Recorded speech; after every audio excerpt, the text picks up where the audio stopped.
Bonsoir et bienvenue sur cette cinquième émission EDC Talk. Ça me fait plaisir de vous accueillir ce soir avec des invités assez exceptionnels pour finir cette saison. C'est la dernière avant l'été, ensuite on va vous laisser quelques temps et puis on se retrouvera après les vacances, après les festivals et tout ça. D'ailleurs, en parlant de festival, on va aujourd'hui discuter de la création d'espaces safe dans les milieux de la fête. Pour ce faire, j'ai avec moi de magnifiques et précieux invités. Tout d'abord, Lorraine Coco de 1700. Ensuite, Gina de Genre Nocturne. Et Célia qui fait partie de la Rocking Care, qui est la team Care justement, et qui fait aussi la médiation culturelle au Rocking Chair à Vevey, qui est d'ailleurs notre première invitée extra-cantonale, si je ne me trompe pas. Oh, Donc wow. bienvenue sur ce plateau fribourgeois. Félicitations. Voilà. Merci à vous d'être présents ce soir. Je fais le petit rappel aussi toujours, état des choses, si vous ne l'avez pas encore dans votre bibliothèque, il serait temps quand même, ça fait 5 émissions que je vous le rappelle. N'hésitez pas à l'attraper en librairie, sur notre site internet, via Instagram, ou bien justement ici chez Ablette Records, où nous nous trouvons aujourd'hui, où vous pouvez aussi vous le procurer. On va commencer tout de suite un petit peu en présentant un petit peu votre parcours, votre background par rapport à cette question-là. Je ne sais pas s'il y a quelqu'un qui veut un peu se lancer dans le bain et puis nous parler un petit peu justement de d'où vient l'institution, un petit peu on peut dire comme ça, l'entité que vous représentez, quel a été votre parcours à travers ça et puis quels sont un peu les objectifs, etc. Voilà. Alors je me lance volontiers. Donc moi je représente ce soir 1700, qui est une association fribourgeoise à but non lucratif, qui a été créée maintenant il y a 7 ans. Et on est basé à Fribourg et on est principalement là pour sensibiliser et lutter contre le harcèlement de rue dans le canton de Fribourg. Et on a tout plein de projets qui se sont mis en place durant les 7 dernières années, des choses plus de longue durée, des choses plus ponctuelles, des projets artistiques comme vraiment des projets plus de fond. Et si je suis là ce soir, c'est surtout parce qu'on a mis en place maintenant, il y a 3 ans, on peut le dire, la charte Areta, qui est donc une charte qui est destinée aux lieux festifs du canton de Fribourg et maintenant, depuis récemment, un peu aussi extra-cantonal. Et le but de cette charte, en fait, c'est de prôner des valeurs de convivialité, de coveillance, de respect, de vivre ensemble dans les lieux festifs. Ça peut peut-être paraître logique pour certaines personnes, mais en fait, il y a beaucoup de lieux où il se passe du harcèlement, des discriminations. Et c'est vrai que on le savait de notre expérience personnelle, mais aussi avec 1700, on reçoit pas mal de témoignages. Et nombreux de ces témoignages se passaient dans des clubs, dans des festivals, dans des bars de Fribourg. Et moi-même, je travaille dans des salles de concert et des festivals.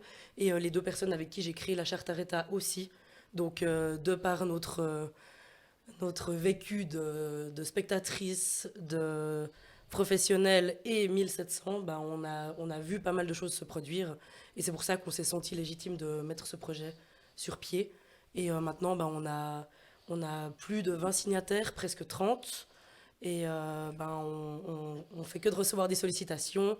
Et du coup, j'expliquerai peut-être un peu après comment se passe la charte Areta. Oui, on peut y revenir tout à l'heure. Mais voilà, en gros. Magnifique. Waouh. Après, j'ai enchaîné après ça. Ok.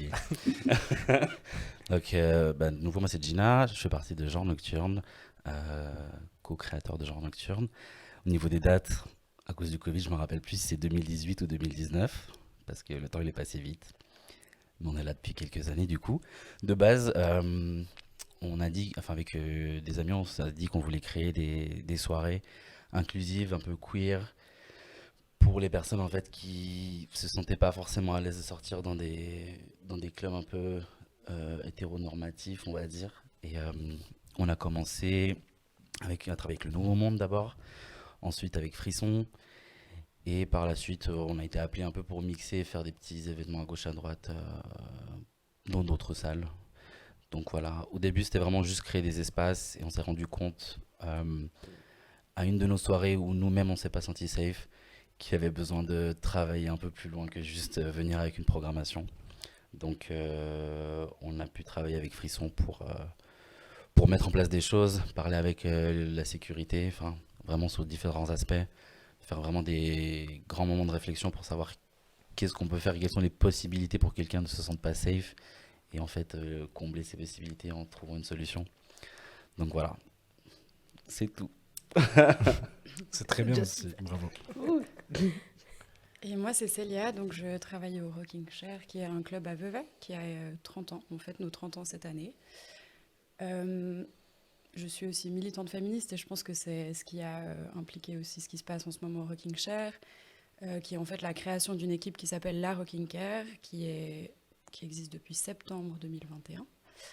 Il y a eu pas mal de réflexions, il y a pas mal de réflexions depuis de nombreuses années au sein du Rocking Chair pour garantir une inclusivité du lieu et prendre soin du public qui vient chez nous. Et puis durant le Covid, on a eu le temps de se poser ces questions, le temps de se poser ensemble et de réfléchir à comment est-ce qu'on pouvait garantir ça. Et du coup, cette équipe a été créée, donc on est 12 membres et du coup je les représente ce soir et je représente le Rocking Chair et j'espère que je vais être fidèle et pas dire trop de bêtises. Mais voilà. Pareil. Non, vous êtes en tout cas des très bonnes et très bons porte-parole. Et puis ça me fait plaisir de vous accueillir pour discuter de ça ce soir. Vous avez déjà un peu répondu à la prochaine question que je voulais vous poser. C'était justement, est-ce que votre travail au final actuel et puis dans ces démarches-là, il est lié à d'autres causes, mais on l'a vu, de pouvoir trouver, d'éviter justement le harcèlement en club, de créer des espaces justement inclusifs pour d'autres minorités qui ne sont pas représentées et qui n'ont pas leur espace. Et puis aussi le féminisme, tu l'as évoqué. Je ne sais pas s'il y a encore d'autres justement causes qui vous tiennent à cœur, qui sont un peu liées ou qui vous ont amené aussi à créer ça ou que vous défendez aussi à travers ce que vous faites. Je pense, c'est un résumé, c'est vraiment de créer des espaces aussi. Nous, ça vient de pouvoir représenter les minorités et qu'elles soient visibles. Donc, je pense que c'est, j'imagine, une espèce de point commun entre nous tous. Si- Ouais, moi je pense que ça... Pardon. Non, non, Ça part d'un ras-le-bol personnel, en fait. Enfin, c'est un des moteurs de mes engagements Clair. quotidiens, mais c'est vrai que à un moment, j'en avais marre d'aller dans des lieux qui me représentaient pas et qui me respectaient pas, et d'entendre des récits, les dimanches, quand on se retrouve avec les potes, de toujours avoir les mêmes histoires en boucle. Ouais. Et je crois que ça, c'est un moteur quand même pour la mise en place de ces engagements-là.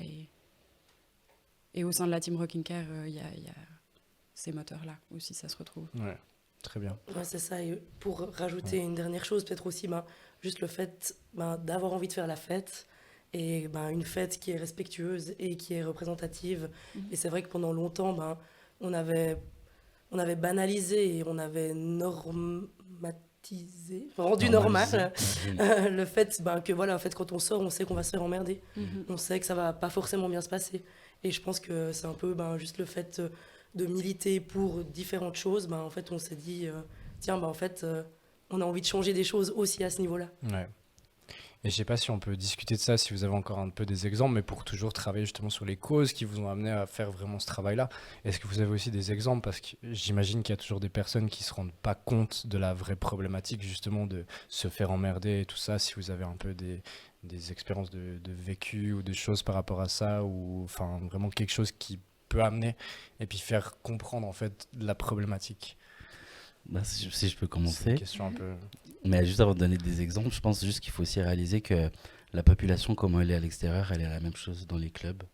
Du coup, toutes les problématiques qu'on a dans la rue, c'est les Elles mêmes qu'on existent peut avoir en aussi. club. C'est-à-dire des regards, des insultes, du harcèlement, du non-respect. Donc, le club, c'est pas un portail qui Ouais. les festivals, c'est pas un portail qui filtre ça. Personnellement, j'ai le privilège d'être un grand gaillard blanc, assez costaud, tu vois. Mais des regards, j'en ai déjà eu. Des mains au cul, j'en ai déjà eu. Tout ça parce que j'étais en drague, du coup, dès que j'apporte quelque chose de plutôt féminin, c'est les portes ouvertes selon certaines personnes. Et c'est assez perturbant, clairement. Et du coup, j'ai vécu ça on va dire en général en club. Mhm. Mais ouais, ou bien typiquement aussi, je danse comme je danse. Et quand la sécurité te regarde mal, et alors que tu déranges personne, hein, tu respectes l'espace de chacun, chacune. Mais juste parce que du coup, tu représentes quelque chose de pas trop hétéro, Mhm.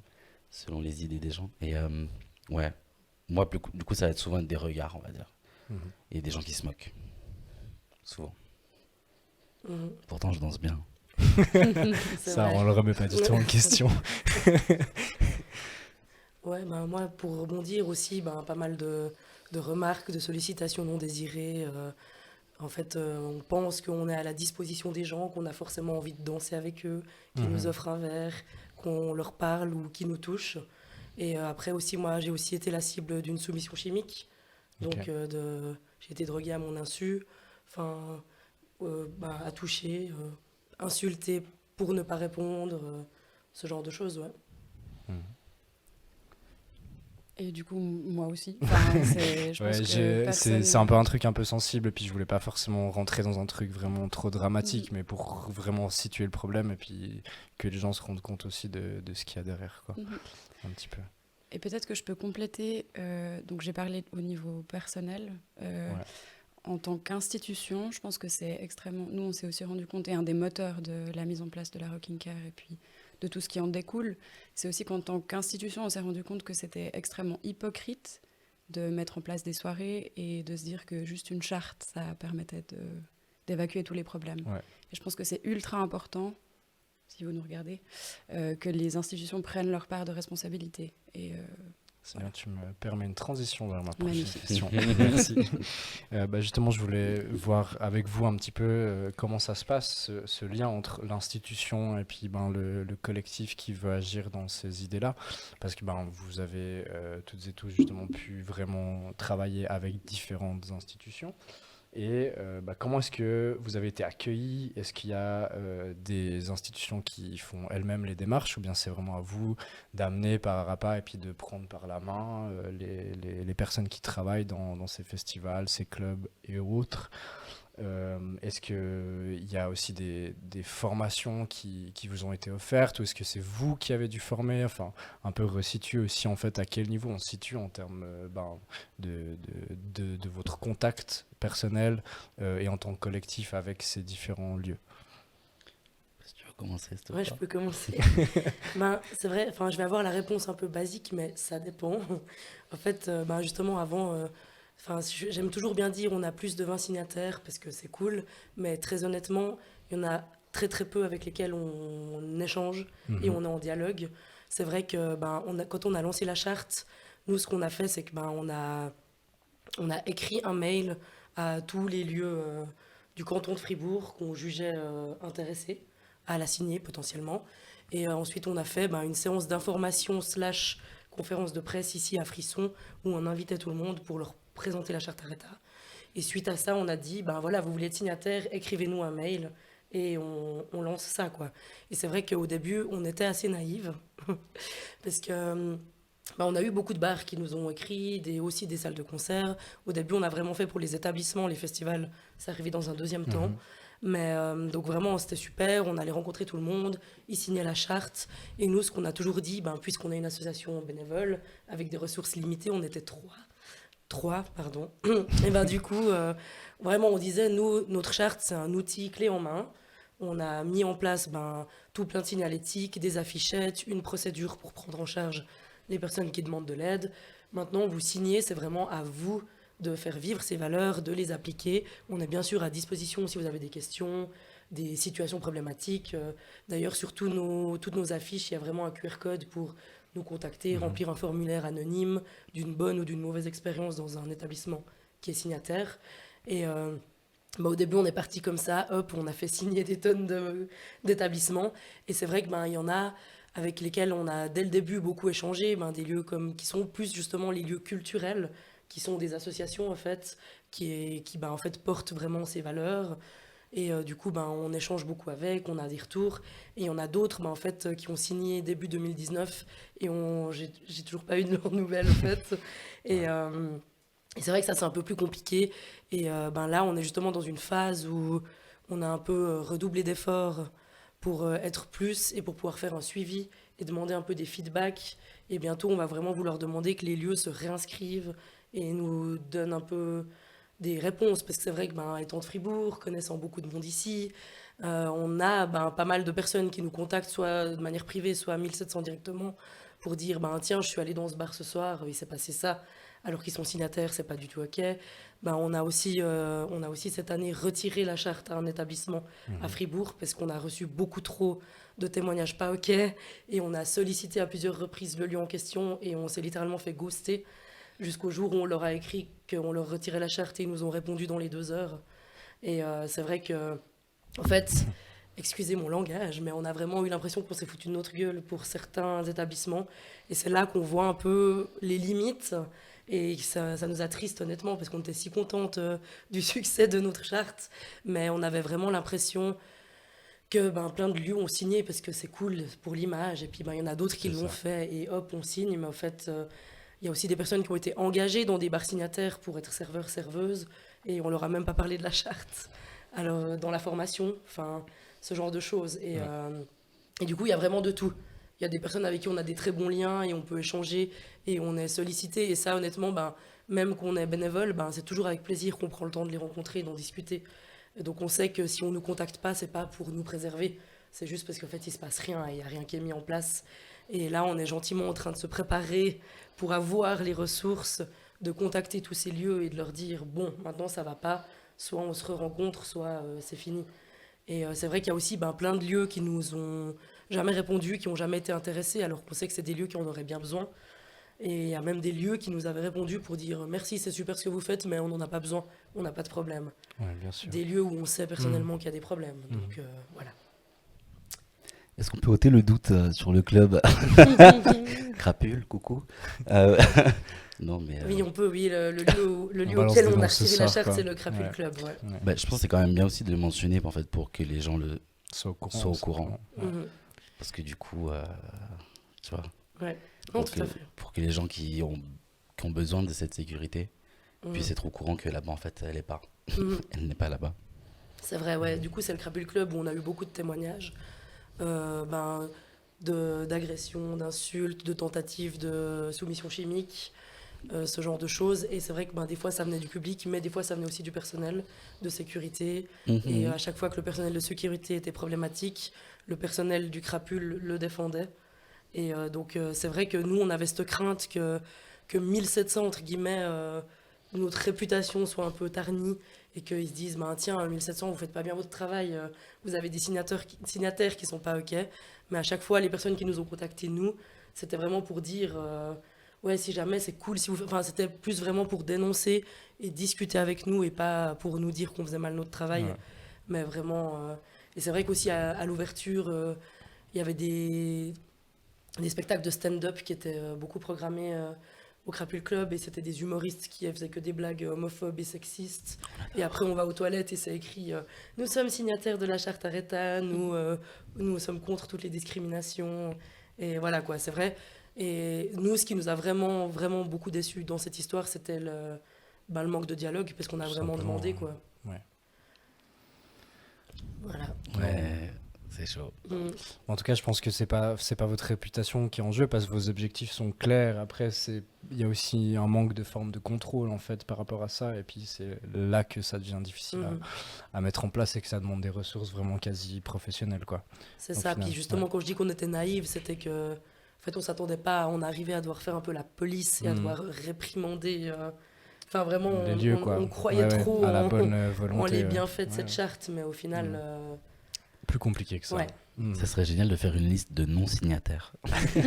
Là, on peut on peut y aller un moment, je crois. Qu'on Est-ce aille que là-bas. vous aimeriez aussi parler de vos expériences un petit peu? Euh, Toi, tu as une expérience en particulier, mais je pense que c'est intéressant de voir Mhm. comment ce dialogue s'est aussi créé au sein du RKC. Alors, bon, moi, j'ai la chance d'être dans un club où, déjà, c'est une directrice artistique qui est, enfin, programmatrice et directrice artistique, et je pense qu'elle teinte quand même pas mal le club, on va dire, et puis l'ensemble de l'équipe est assez convaincue de l'utilité de la Rocking Care, de l'utilité de mettre des choses en place. Donc voilà, c'est déjà une chance. Après, au niveau de l'accueil, du coup, je peux que le considérer très bon, puisque c'est un processus qui s'est décidé à l'interne et dans lequel tous les employés, les bénévoles sont aussi sollicités. Et puis après, au niveau des formations, par contre, c'est vrai qu'au tout départ, nous, on s'est un peu auto-formés. Donc on était 8 au début. Puis on a fait pas mal de réunions, on a discuté un peu de comment est-ce qu'on voulait mettre ça en place, on a piqué un peu des ressources à droite à gauche, beaucoup de discussions. Et puis après, c'est un peu sur le tas aussi qu'on s'est formé. On a des réunions de débriefing, donc on intervient une fois par mois lors des soirées guinguettes, qui sont ces soirées dansantes où on a 500 personnes, pour le moment en tout cas. Et puis à l'issue de ces soirées, on a déjà un débriefing, donc il est 5h du mat, on est un peu fatigué, mais on le fait quand même. Et puis on se revoit en plénière une fois par mois et on en discute. Je pense qu'il y a beaucoup de choses sur lesquelles on s'est formé à réagir, un peu peaufiner des détails. Et puis on a aussi récemment eu une formation avec Weekend and Sit, qui est un label Genevois, qui va nous accompagner du coup d'année en année avec la mise en place de plans d'action. Et puis c'est vrai que la formation avec cet organisme nous a fait réaliser qu'on avait plein de processus à l'interne encore à huiler, on va dire. Et puis on a aussi une formation avec ACTS, qui est un organisme sur Vevey, qui fait de la prévention et de la réduction de risques. Et qui nous donne du matériel de prévention, donc préservatif, safe sniff et ce genre de choses. Mais c'est vrai qu'au départ, on s'est senti un petit peu livré à nous-mêmes. Et puis, on a fait un peu du bricolage et franchement, ça se passe assez bien. Ouais, bah, faut vraiment partir de zéro aussi, c'est pas simple non plus, quoi. Mais c'est intéressant. C'est une dynamique qui est un peu différente parce que du coup, ça vient aussi de l'idée même de la part de l'espace, en fait, de créer ça.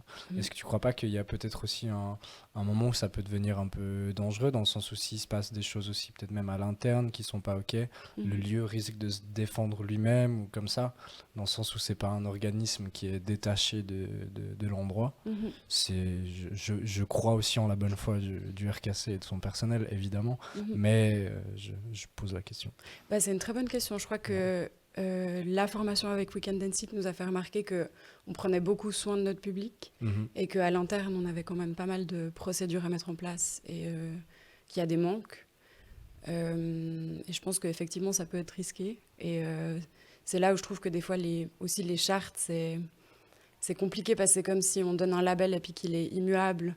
Et qu'il y a aussi pas mal, et tu le soulevais Lorraine, pas mal de clubs qui signent parce que c'est chouette et que c'est un peu une forme de inclusivity washing, je sais pas comment formuler ça, mais enfin, voilà, ça garantit rien finalement. Ouais. Et je pense qu'en tant que public, il faut aussi se rendre compte de ça. Voilà. Ok. Moi, j'aimerais juste du coup donner un petit peu notre comment dire, le point de vue des genres nocturnes.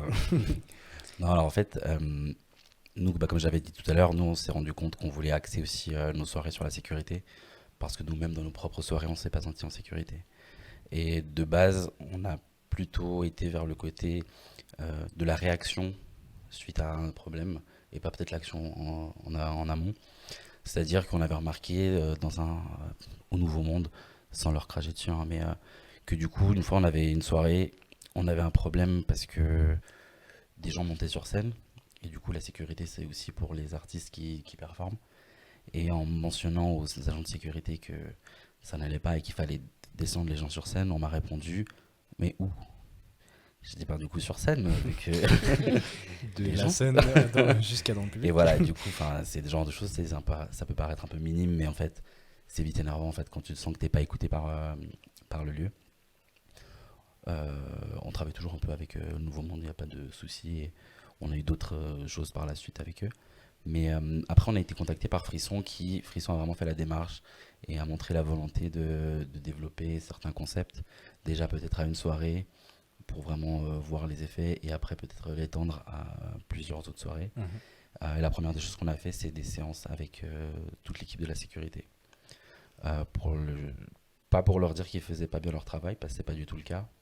Dans le sens que des fois, il y a peut-être des angles morts qu'ils ne voient pas, ou des subtilités, non, mais des choses auxquelles ils ne sont pas forcément sensibles et sensibilisés. Et le but était que Genre Nocturne en fait, vienne en appui à la sécurité, en mettant 1 ou 2 anges par soirée, qui sont juste des personnes en fait, qui tournent, qui sont un peu des...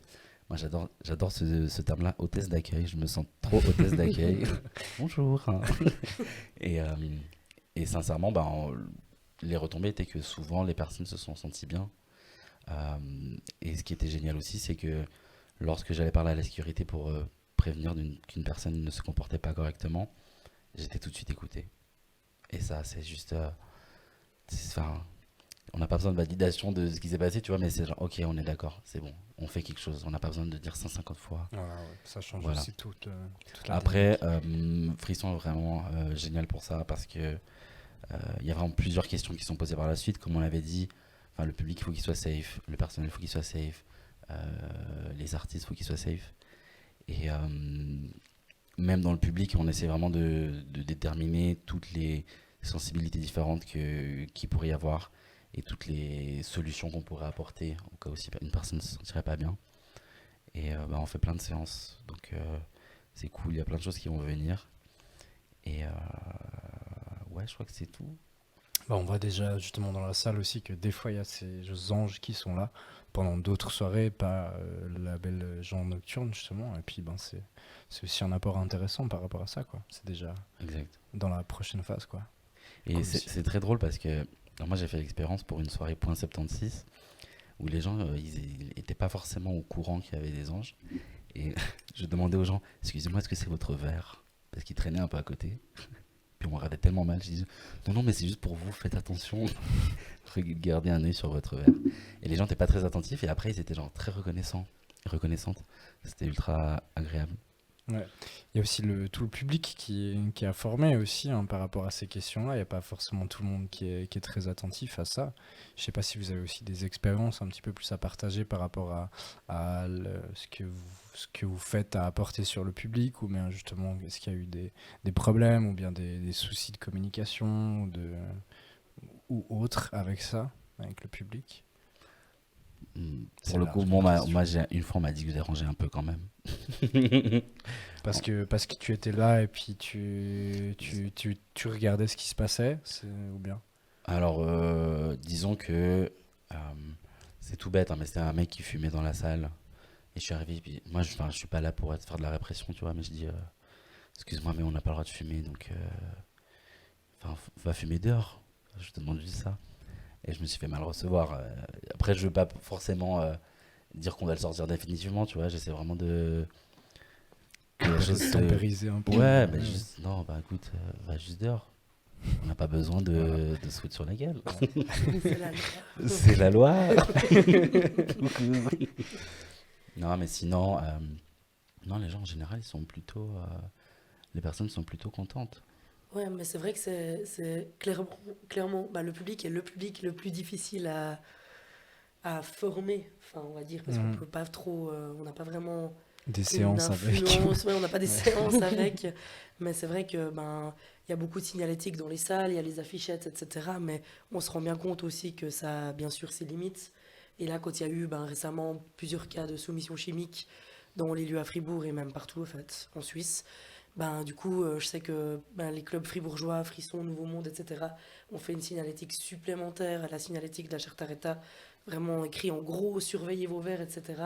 Mais c'est vrai qu'aussi faire des injonctions sans arrêt au public de prendre soin d'eux et de faire attention, ben, des fois ça peut aussi être un peu pesant. Et Ouais, ça ça, crée un ça... climat un peu de peur aussi Ouais, c'est ça. dans les lieux. Et après, ben, justement, je sais à quel point c'est compliqué ces questions de soumission chimique pour les clubs, pour les personnes qui font la fouille à l'entrée, etc. Parce que ça peut être entré ultra facilement. Mm. Mais c'est vrai qu'il y avait aussi ben, un peu la question de la responsabilité des établissements et des festivals. Et c'est vrai que bah, moi, je vois aussi, enfin, je suis très heureuse de la charte et je trouve super et c'est très bien que ça continue. Mais moi, quand je vois ben, des choses qui se mettent en place comme au RKC, comme à Frisson, ben, je crois que les lieux, en tout cas une partie des lieux, commencent à se rendre compte que ben, ça fait aussi partie de leur travail et de leur mission. Que c'est pas juste proposer des soirées et vendre des bières, enfin, pour même des bars qui proposent pas spécialement d'événements, ben, en fait, c'est vraiment leur responsabilité. La sécurité de leur clientèle, quoi. Et au bout d'un moment, c'est cool de dire surveillez vos verres, mais il y a vraiment, moi je pense qu'il y a vraiment un truc très militant et politique là derrière. Et ça suffit plus de juste dire ah ben mince, ça arrive chez nous. Maintenant, il faut un peu se réveiller et puis il faut mettre des trucs en place, quoi. Et justement, ben, la charte Arrêta, c'est super, mais ça va pas suffire. Et c'est pas des associations bénévoles qui vont régler ces problèmes. Ouais, Parce et que qui devrait s'occuper de parce que ce genre de quand choses. il y a eu tous ces problèmes de GHB, je vous dis pas combien de téléphones j'ai reçus des médias. Et la première question qu'ils me demandaient, c'est qu'est-ce que vous allez faire avec 1700? Puis j'étais là, ben rien en fait. C'est Parce pas. que Ouais. nous, on a mis notre charte, faut appeler les clubs maintenant. C'est à eux de faire quelque chose, quoi. Mm. Mais je pense qu'il y a aussi, c'est aussi important de sensibiliser le public à la coveillance, tu vois. Enfin, Mhm. moi en soirée, enfin, je suis là, mais enfin, de nouveau, je suis pas un agent de sécurité. Je dis aux gens, bah, faisons attention sur Mhm. nous, tu vois. Si vous voyez quelque chose de suspect, franchement, n'hésitez pas à me dire. S'il y a quelque chose qui va pas, venez vraiment. Aussi, les remettre en confiance justement avec le personnel et savoir que on est là pour écouter, pour aider en cas de besoin. Et je veux juste rajouter que par rapport à la charte, genre nocturne, la charte c'est la base aussi, hein. Non, mais dans le sens qu'on n'a pas non plus tout inventé et puis clairement que c'est un outil ultra indispensable sur lequel il n'y a pas de discussion au fait Mhm. que c'est notre base et qu'on fait plein d'autres choses à côté. C'est ça, je pense Donc, qu'il faut avoir plein d'outils qui se complètent, quoi. donc je pense aussi aux organisatoristes de prendre connaissance de la charte et de compléter, Mhm. et au club aussi, ou au festival. Mhm. Et vraiment, je pense qu'il y a plein d'intervenants, intervenantes qui ont besoin d'agir là-dessus. Mhm. Par rapport au public, au RKC, c'est assez étonnant parce que donc on a essayé plusieurs manières de faire. Donc au départ, on était au niveau de l'entrée, on avait une table, on expliquait à chaque fois, on faisait lire les gens la charte. Enfin, c'était beaucoup d'énergie à dépenser. Et puis ensuite, il y avait un binôme qui allait dans la salle, un binôme qui restait au niveau de l'espace safe et calme qu'on avait aménagé en bas. Après, on s'est rendu compte qu'on était après le barrage de sécurité, puis je pense qu'on aura l'occasion d'en parler, mais les relations entre équipe de sécurité et Rocking Care, c'était un petit peu compliqué à définir. Donc on s'est mis dans la salle, et puis on expérimente aussi à ce niveau-là. Mais je dirais que la réception de la part du public, elle est hyper positive. Désolée, j'ai mon téléphone qui sonne. On a eu beaucoup de retours très positifs. Après, il y a pas mal de questions aussi. Les gens disent que, du coup, vu qu'il y a cette team Rocking Care, ils ont tendance à plus baisser leur garde. Et du coup, je te rejoins sur le fait de vraiment sensibiliser à la coveillance. Et c'est quelque chose qu'on fait dans notre speech d'introduction qui est de, bah, on n'est que 4 pour un public de 500 personnes, donc faites attention entre vous. C'est ça. Et je pense qu'à force, ça rentre. Et puis, on est de plus en plus visible. On a une communication qui est de plus en plus harmonisée. Et ça commence à être reconnu. Et on a un public aussi à Vevey qui est assez souvent le même, surtout lors de ces soirées guinguettes. C'est un peu le même microcosme qui vient et qui se rejoint. Tout le monde se connaît. Ça a des avantages, des désavantages aussi. Et voilà. Ouais. Et si on veut un petit peu justement discuter de cette question, mais comment est-ce qu'on sensibilise le public à la coveillance au final? Parce que bah, t'as amené de très bonnes pistes par rapport à ça, de simplement être là à l'entrée du club, vraiment interpeller les gens et puis leur faire lire, leur expliquer directement. Mais je pense que c'est difficile dans des grosses soirées, typiquement, d'aller vers chaque personne et puis d'amener ce discours-là. C'est Un par un, une par impossible. Ouais. Tu t'assieds là. Ouais. On va discuter. Voilà, on fait asseoir tout le monde au début de la soirée, on leur fait un petit speech. Pardon, tu voulais y aller. Je sais pas. Nous, on avait réfléchi à mettre en place des vidéos et des messages à des moments de la soirée, chaque heure, un message qui tourne, qui dit fais gaffe à qui est à côté de toi, en fait. Enfin, juste, on est ensemble, on fait la teuf, et c'est pas juste danser et boire des coups. Après, bah, il y a toute la question de est-ce que ça augmente pas le climat d'anxiété? Est-ce que ça peut pas aussi rappeler des traumatismes à certaines personnes? Enfin, voilà. Moi, je pense que c'est une question d'éducation et qu'on est dans une société qui favorise pas du tout ça. Donc, je pense qu'il faut prendre ce problème très, très tôt. Et du coup, j'ai pas l'impression que moi, en tant que membre de la Rocking Care, je puisse avoir une influence là-dessus. Mais voilà, je pense que c'est vraiment global et sociétal comme Bien sûr, changement. ouais. Ça nous dépasse un peu, mais à l'échelle des clubs, je pense que vous avez peut-être des pistes aussi ou des soirées. Enfin, Ce qu'il y a, c'est que moi, je pense aussi, comme tu dis, qu'il y a clairement quelque chose de sociétal et qui est lié à quelque chose de bien plus vaste que juste les C'est milieux sûr, hein, festifs. c'était pas du tout pour Et mettre ça en qu'avec... question. Non, mais dans le sens où, justement, tout ce qui se passe dans l'actualité, Ouais. ce genre de choses. Je pense qu'il y a tout plein de thématiques qui sont abordées, qui sont verbalisées et qui font que les gens déconstruisent un peu plus déjà. En tout cas pour les personnes qui sont sensibles à ces thématiques et, et développent d'elles-mêmes plus de coveillance. Et je pense que justement, il y a les outils qu'on met en place qui aident, mais je pense que le gros du travail, il se fait vraiment un peu dans la vie privée, en one-to-one quand on parle aux gens. Et c'est vrai que moi, personnellement, pas en tant que 1700, mais en tant que moi, des expériences que j'ai eues, que j'ai entendues, typiquement, je disais que j'avais été la cible d'une soumission chimique. Depuis, j'ai plus jamais posé mon verre en sortie. Et je fais attention beaucoup plus au verre de mes amis et de mon entourage, et même des personnes que je connais pas. Et j'ai l'impression qu'on développe un peu plus de covéance au fur et à mesure, malheureusement, des fois à cause d'expériences négatives, mais aussi, moi, en mettant la charte Arrêta en place, quand je suis en soirée maintenant, je suis vraiment, j'arrive toujours à m'amuser, mais je suis quand même ultra au taquet, et je suis tout le temps à observer tout autour de moi. Et j'ai une anecdote par contre avec ça, mais une fois, une soirée, il y avait une copine qui dansait avec son copain, et une connaissance est allée lui dire: ça va, tu te fais emmerder? Elle était là: non, non, c'est mon mec. Mais juste parce que le mec était vraiment genre méga enjaillé et tout. Et elle croyait qu'elle se faisait emmerder par un type. Elle était là: non, c'est mon copain. Mais en fait, elle l'a méga bien pris. Elle était là: merci de t'être soucié de moi, mais tout se passe bien. Et j'ai l'impression que aussi ce genre de choses, de se poser des questions, comment tu vas, euh, voilà, de veiller les uns et les unes sur les autres. Moi, j'ai l'impression que ça se développe et ça évolue, mais après aussi, il y a toujours ces trucs que je suis dans mon petit microcosme et je suis entourée de personnes qui pensent comme moi, qui ont les mêmes valeurs que moi. Donc, évidemment, c'est pas partout comme ça, mais on a eu pas mal de retours quand on a fait un feedback une année après la charte. La plupart des lieux ont dit: bon, c'est difficile à palper l'impact que ça a cette charte, mais on a quand même remarqué que le public veille plus sur le public. Qu'il y a plein de gens qui nous disent: en fait, j'ai même pas eu le temps de venir demander de l'aide parce qu'en fait, il y a quelqu'un du public qui m'a aidé directement, puis je me faisais emmerder. Et en tout cas, les lieux, les organisateuristes, eux, ils ont remarqué qu'il y avait un peu, ce sentiment de coveillance, il commençait à grandir. Encore une fois, les signataires avec lesquels on dialogue, quoi. Les autres, je ne sais pas. C'est autre chose. Hein. Ouais.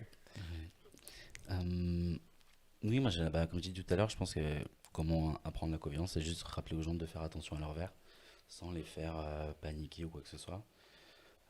Rien que demander, quand je fais l'hôtesse d'accueil, quand je passe à côté de quelqu'un, je dis: ça va, tout va bien et tout. Tu vois, c'est vraiment mettre une ambiance un peu différente aussi, et juste, j'espère juste que tu vas bien. Si je vois quelqu'un au loin qui est en train de danser, puis qui tire un peu la tête parce qu'il y a quelqu'un qui est turbulent à côté, qui danse de manière un peu compliquée. Non, mais parce qu'il y a aussi, les problèmes, ça peut aussi être des trucs un peu genre quelqu'un qui bouscule tout le monde parce qu'il pense que c'est sa chambre. Et je pense que c'est bien juste de lui rappeler: en fait, non, ce n'est pas ta chambre. Non, Kevin, ce n'est pas ta chambre. C'est un club. Donc voilà, faut danser un peu. Voilà, danse un peu dedans, toi. Non, ou bien typiquement les gens qui montent sur les épaules des autres, les gens qui fument. De nouveau, c'est des choses qui peuvent être, je vais pas dire dangereuses, tu vois, mais ça peut vite, si quelqu'un tombe sur quelqu'un d'autre, c'est vite chiant, quoi. Et juste rappeler aux gens que voilà, on fait la fête, mais quand même dans une certaine. Dans un certain cadre. Ouais, Avec mais. des autres personnes. Et je trouve pas que c'est, comment dire. Ah, j'ai pas le terme. Je pense pas qu'on les emmerde, tu vois, dans le sens Non, on n'est pas là pour c'est emmerder, sûr, c'est. Ouais, c'est pas de la réprimande. Exactement, Mhm. voilà, c'est ça le terme. Peut-être qu'on manque aussi, hein, c'est une piste comme ça, mais d'un esprit aussi quand on sort, quand on va en fête, d'un esprit un peu plus communautaire, de se dire voilà, on est vraiment ensemble, on a envie de faire, on a les mêmes intentions par rapport à cette fête, et puis c'est pas tout le monde dans son coin qui vient consommer cette fête et C'est puis ça. juste Et repartir. prendre des parcelles de terre. Non, Ouais. pour ça, tu fais dans ta chambre avec ton iPad. Mhm. Ouais, c'est aussi toute une philosophie un peu de la fête à changer, et puis de la société, de comment on perçoit aussi les personnes autour de nous. Je pense effectivement à chambouler un peu, quoi. Mais ben, votre travail, il est précurseur à ce niveau-là. Et puis, ben, bravo aussi pour ce que vous faites. Je pense qu'il faut aussi le dire, que c'est vraiment la base d'une société et puis ben, de la création de lieux beaucoup plus chaleureux et puis agréables et communautaires aussi, quoi. Et je pense qu'il faut aussi avoir vraiment comme message aujourd'hui de dire que les lieux de fête sont des lieux communautaires et sociaux et pas juste des lieux de consommation. Je pense que c'est important. Exactement. Ouais, voilà.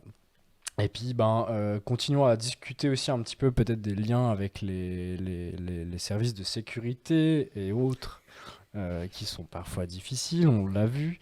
À quel point, en fait, les équipes de sécurité des lieux sont vigilantes face à ces problématiques. On a ces soucis de soumission, justement, à différentes drogues. Est-ce que, par exemple, par rapport à ça, est-ce qu'augmenter les fouilles, ça peut être quelque chose qui va aider, qui va changer le problème? Est-ce que dans les services de sécurité aussi entre eux, là, par rapport à ces nouvelles problématiques, enfin, elles ne sont pas nouvelles, mais elles ont été beaucoup plus médiatisées, est-ce qu'il y a quelque chose qui a changé aussi? Et puis, quelles autres solutions est-ce qu'on peut envisager ou bien mettre en place pour avoir vraiment une vraie sécurité par rapport à ça? Grosse question. Vaste question. Je peux commencer parce que j'ai des trucs en tête. Vas-y. Après, j'oublie. Non, je pense que vraiment, c'est important de rappeler à la sécurité que des fois, c'est plus large ce qu'il faut faire que de mettre dehors ou de. Enfin, je sais pas comment. Enfin, faut quand même agir et d'une certaine manière, en fait. Mhm. Nous, dans les idées qui étaient une fois un peu sorties, c'est vrai que des choses qui seraient possibles de mettre en place qui pourraient aider, par exemple, c'est de mettre ce qu'on appelle un physio, un videur à l'entrée, parce que effectivement, souvent, il y a certains comportements qui sont déjà à l'extérieur problématiques, et du coup, ça évite de les prendre à l'intérieur. Mhm. Maintenant, pour le personnel en lui-même de sécurité, c'est bien de le sensibiliser, de faire des séances, des fois même certains témoignages, en fait, comme on a fait tout à l'heure, où on explique ce qu'il a pu nous arriver. Enfin, je veux dire, tout le monde trouve ça absurde et choquant. Et des fois, rien que ce genre de témoignage, ça peut aider à sensibiliser la sécurité. Et typiquement, à Frisson, c'est vraiment ceux avec qui on travaille le plus. Et enfin, c'est vraiment cool. Chaque fois, avant le début de la soirée, un quart d'heure avant, on fait un meeting sécurité. Moi, je suis en crop top ou en robe, pas du tout l'uniforme. Et ça se passe bien. Enfin, les gens sont vraiment aussi toute la soirée à me demander Alan, tout se passe bien et tout. Ils se reposent pas non plus sur moi, mais juste savoir s'il y a quelque chose qui leur a échappé. Des fois même, ils viennent vers moi, Alan, qu'est-ce que tu penses de ça? Je dis, écoute, je vais en discuter avec la personne. Typiquement, une personne qui danse un peu trop large. Mais, enfin, de nos expériences, c'est ça. Après, on a eu d'autres expériences où c'était pas du personnel de sécurité du lieu. Donc, je sais, enfin, c'est jamais non plus les mêmes personnes. Ça, c'est aussi toute une autre thématique par rapport à ça. C'est ça, c'est que c'est jamais les mêmes personnes. Donc, pour les former, il faut se lever de bonne heure, quoi. Tu fais une formation avant chaque soirée. Tu fais un PowerPoint à chaque fois. Et donc, du coup, au Frisson, c'est plus simple. Mais c'est vrai que pour les autres clubs, ce qui serait intéressant, c'est vrai, enfin, limite, travailler vraiment plus en profondeur avec les agences avec qui ils travaillent. C'est ça. Ouais. Et encore, on n'a aucune garantie que le personnel il est là la semaine prochaine, quoi. Ouais, puis il y a aussi un renouvellement du personnel dans ces agences aussi au final, donc c'est aussi compliqué un peu, quoi. Ouais. Ouais, c'est vrai que Frisson a cette particularité d'avoir un personnel de sécurité qui est vraiment interne et qui n'est pas une agence de sécurité qui fait de la sécurité dans tout plein de cadres. Et c'est vrai que moi, j'ai travaillé au Nouveau Monde et j'étais toujours responsable de soirée. Et du coup, c'était moi qui faisais le lien avec les agents de sécurité. Et c'est vrai que c'était donc une agence privée de sécurité qui envoyait des agents. Après, c'était quand même assez souvent les mêmes. Et c'est assez marrant parce que les agences de sécurité, ils ont un peu le profil club, boîte de nuit. Et ils ont le profil salle de concert où ils mettent les gens un peu plus sympathiques et moins tendus, on va dire. Mais n'empêche que c'est toujours pas 100% évident. Et c'est vrai que je pense que les formations de ces personnes, elles sont pas du tout axées sur ces thématiques-là et sur ces valeurs. Et ils sont vraiment là pour éviter les dangers sécuritaires, les bastons, les vols. Les incendies. Voilà, ce genre de choses. Et ils ont de la peine à penser en dehors de cette boîte-là. Et c'est vrai que en fait, les clubs et les lieux qui emploient ces agents et agentes de sécurité, ils peuvent tout à fait mettre des directives. C'est en fait aux organisateuristes de dire on veut que vous fassiez attention à ça, qui donne un peu les... Même mettre des formations aussi Voilà, c'est obligatoires ça. à Et c'est avoir, vrai hein. que je sais que les lieux qui sont signataires de la charte Areta, ils ont informé leurs agents de sécurité. Enfin, les agences de sécurité qui travaillent à Fribourg sont au courant de la charte Areta.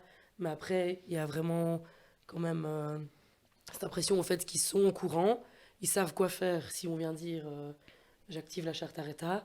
Mais c'est pas pour autant qu'ils vont vraiment porter ces valeurs et être proactifs et être coveillants. En fait, c'est ça. Parce qu'en gros, ils vont savoir, mais il n'y a pas le next step. Et c'est vrai qu'il y aurait vraiment la volonté de pouvoir, là, parce qu'avec 1700, on est en train de mettre en place un atelier. On ne dit pas formation parce qu'on n'est pas des formatrices, mais un atelier pour présenter la charte, faire des exercices, répondre aux questions des lieux signataires. Et notre rêve absolu, ce serait de donner ces ateliers aux agences de sécurité aussi. Ou un autre rêve, ce serait même vraiment d'avoir une agence de sécurité qui est vraiment d'abord axée sur la coveillance et dans un second temps, plus les aspects vraiment de sécurité, ou vraiment des mix, quoi. Après, je sais, sauf erreur, le RKC, c'est encore différent. L'agence de sécurité, c'est une agence créée par des clubs aussi, c'est ça? Alors, je ne suis pas experte sur ce sujet-là, Ouais, pas de souci. mais on a du coup une agence de sécurité privée. Un temps, on avait quelqu'un qu'on connaissait très bien qui était à la sécurité, qui formait son équipe, c'était toujours les mêmes. Et là, c'est une agence privée. Et en fait, je crois que ça émane d'une législation vaudoise où les sécus sont obligés d'être cartés, ça coûte très cher. Enfin bref, ça devenait un peu compliqué avec la personne qui avait son super service de sécurité. Donc, on a été obligé de faire appel à une agence privée. Ce qui n'est pas tous les jours facile, mais je pense qu'on va pas à pas. Après, au niveau... Tu posais la question des fouilles. Ouais, par exemple. Là, c'est mon avis très personnel et je ne représente pas le RKC, mais je suis vraiment contre cette un peu présence Surfouille. un peu type policière, surtout en connaissant un peu les gaillards. Enfin, j'aurais un petit peu peur qu'on aboutisse à quelque chose avec des biais racistes, des biais ultra discriminants, et j'ai pas du tout envie de rentrer là-dedans. Je pense que la piste, elle est plus à faire en sorte que les gens n'aient pas envie de droguer des personnes. Et je suis pas sûre que le service de sécurité puisse y faire grand-chose. Après, au niveau du RKC, nous, on essaye d'avoir aussi à chaque fois un briefing en début de soirée où on réexplique à chaque fois ce que c'est la Rocking Chair en se disant qu'en martelant un petit peu ces valeurs-là, ça va rentrer. Et puis, ça fonctionne plus ou moins bien, on va dire. Il y a des soirées où c'est super et puis en fonction des équipes, c'est beaucoup plus compliqué. Et après, je sais que le service de sécurité auquel on fait appel a aussi suivi une formation avec Weekend and Sit, donc l'organisme avec lequel on a aussi eu une formation, et c'était 4 heures. Donc ça ne va pas révolutionner le monde, mais c'est déjà un début. Non, c'est clair, quoi. Ouais. Chaque lieu a un peu ses particularités, puis c'est ça qui est un peu complexe aussi, hein.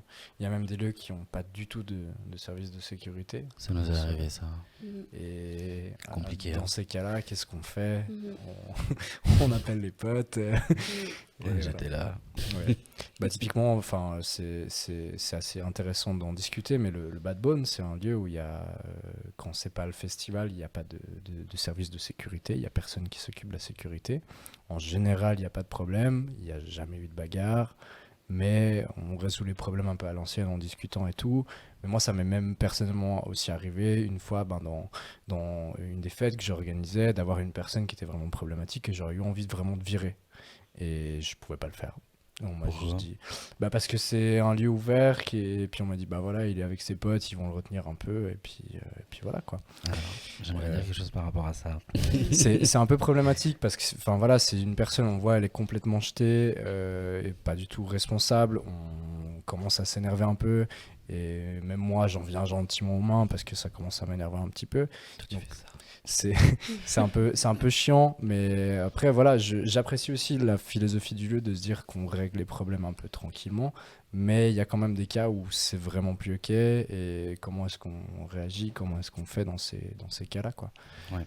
Si tu permets juste, je pense que c'est vraiment important de dire au club et au festival que comment dire, la caisse du bar, c'est clair que c'est bien, mais de laisser quelqu'un de problématique parce qu'avec son groupe de potes il consomme, ça va faire perdre de la clientèle parce que des gens ne vont plus revenir en fait s'ils sont problématiques. Bah, c'est ça quoi. Donc typiquement là ton exemple, personnellement je trouve que c'est pas correct. C'est une personne, elle est problématique, elle a beau être avec 5 potes qui consomment énormément, après je trouve que c'est un positionnement de la part du lieu que de garder parce que après j'ai l'impression pas du tout l'idée de garder cette personne, c'est simplement qu'il n'y a aucun service de sécurité qui est là aussi pour mettre la personne dehors, et surtout que c'est déjà dehors vu que c'était sur la terrasse, donc tu peux pas vraiment la sortir et qu'elle revienne plus, c'est un peu compliqué quoi. Ouais, mais je pense que le personnel qui est là peut dire écoutez, vous n'êtes plus invité à rester. Ouais, c'est sûr. Parce que nous, ça nous est arrivé au Mouton Noir.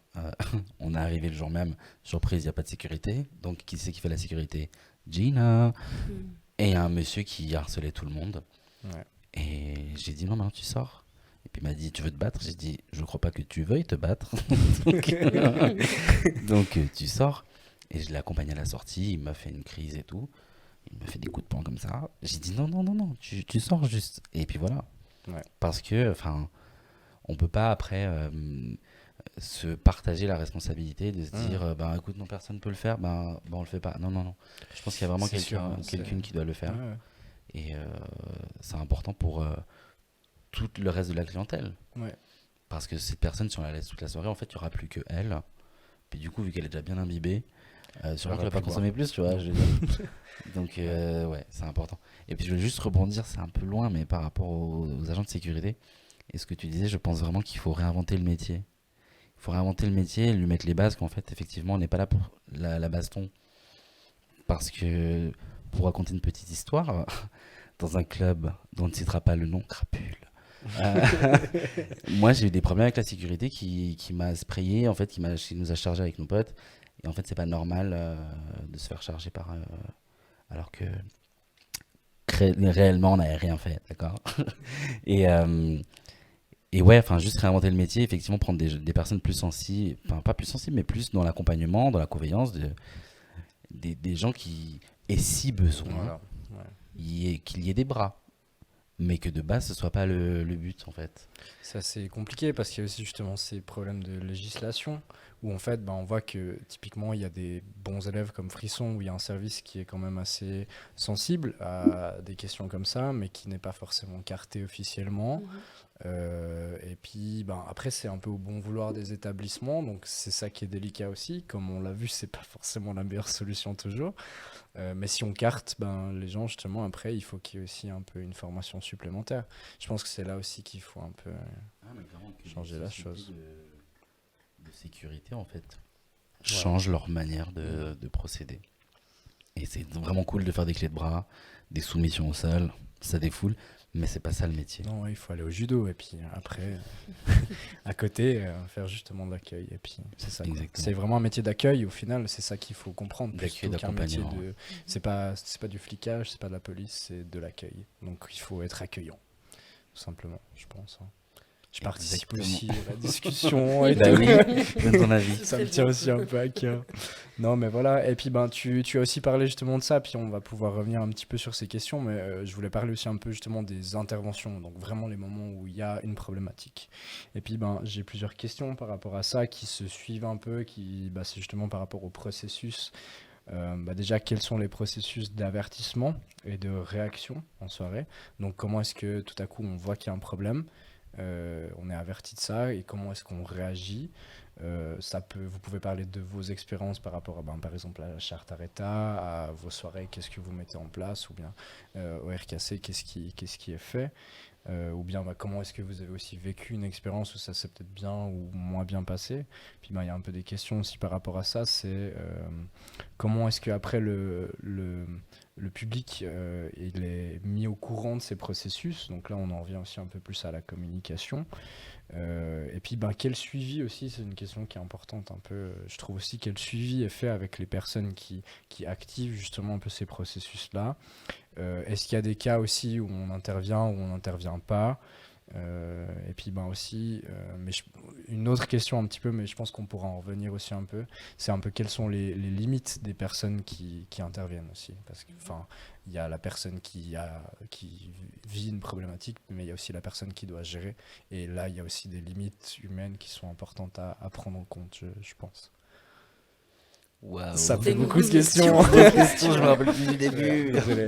Mais en soi, l'idée, c'est vraiment de parler des processus qui sont mis en place et de comment ça se passe pour vous, qu'est-ce que vous avez vécu, etc. par rapport à ça. Alors, si je peux commencer, je pense qu'avant tout, il faut analyser la situation sans faire un brainstorming de 5 heures, parce qu'on n'a pas le temps, mais analyser la situation assez rapidement. Ensuite, il ne faut pas arriver en jump le point en avant comme ça dans la gueule de la personne problématique. Enfin, c'est vraiment genre, on escorte la personne, on l'invite à partir selon ce qui se passe. C'est clair, s'il y a une bagarre, du coup, tu peux pas dire bonjour, excusez-moi. Non, c'est important comme j'ai dit, d'analyser. Après, ce qui est aussi bien, ça nous est déjà arrivé, c'est qu'on escorte une personne, on lui dit, on essaie de le faire quand même de manière assez rapide, dans le sens qu'on va pas les 2 agents de sécurité au milieu de la foule pendant 3 heures. Mais on l'invite juste à venir sur le côté, expliquer ce qui va pas, de ce qui s'est passé, peut-être les plaintes qu'il y a eu, et ensuite inviter la personne à prendre ta veste si elle est par là, et on t'a raccompagne à la sortie. Ça nous arrivait à notre dernière soirée, parce que malgré tout, même si on essaye de créer ensemble avec les gens, avec la salle et tout le monde, un espace safe, on est dans la tentative de création. On ne garantit pas, dans le sens que c'est sûr, il n'y a jamais de vraie garantie. voilà. Et du coup, il y a des personnes qui ne faisaient pas partie de notre public habituel, qui étaient, qui frottaient, qui harcelaient, qui avaient un comportement clairement déplacé. Donc, on l'a invité à partir. Alors, la personne a un peu ronchonné, son ami était à côté, me disait, mais vous savez, c'est une personne bien. Je dis, mais écoute, Margaret, je n'en doute pas. Mais là, c'est pas bien. Donc, il rentre avec lui, et puis voilà, en fait. Donc, on lui a laissé le temps de prendre sa veste. De nouveau, on n'est pas en mode, tu prends par le col et tu jettes dehors. De nouveau, en analysant les choses. C'est arrivé une autre fois, où il y avait des personnes qui montaient sur scène. On leur a demandé 3 fois de ne pas le faire. Et la 4e fois, toute une équipe de genre 5 personnes est montée sur scène et rampait comme des limaces. Sympa. Disons que là, c'est vraiment, c'est au-delà du mauvais comportement, c'est de la provocation. On n'allait pas leur dire, excuse-moi, est-ce que tu peux te lever? Personnellement, j'ai débarqué sur scène, j'en ai pris un sous chaque bras et je les ai jetés un peu plus loin, tu vois. Et après, ils sont partis. Alors, je pense que c'était pas forcément la meilleure des manières. Mais pour le coup, mon temps d'analyse était très restreint. J'ai dit non, mais on va pas laisser ces gens-là. Donc voilà, le but c'est pas non plus de tolérance aussi. Voilà, mais le but c'est pas non plus de choquer le public. Tu débarques sur scène, tu fous des bêches, tu ramasses les gens, tu les jettes. Non. Moi j'ai porté gentiment les gens, peut-être des sacs à main, et hop, un peu plus loin. Et puis voilà. Il faut pas non plus faire peur au public. Il faut pas non plus que le public se dise oh mon Dieu, si je fais quelque chose, le gorille, là, la grande Gina va me tomber dessus. Non, c'est pas le but. Parce que du coup, ils se sentiraient pas safe vis-à-vis de la sécurité non plus. Ouais, je pense qu'il y a plusieurs choses. Il y a justement, en tant qu'observatrice, si on voit une situation, de directement agir, ou alors si on vient nous demander de l'aide. Et là, je pense qu'il y a un peu 2 façons d'agir différentes. C'est vrai que nous, avec la charte Arreta, du coup, on a mis en place, on l'appelle la procédure, et qui est en fait complètement basée sur, on fait que de le dire, mais des compétences humaines, parce qu'il n'y a pas... de formation forcément pour bien savoir prendre en charge des personnes qui viennent demander de l'aide, mais c'est vrai que nous, on s'est basé d'ailleurs sur quelque chose qui a été lancé en Angleterre, qui est justement le Ask for Angela.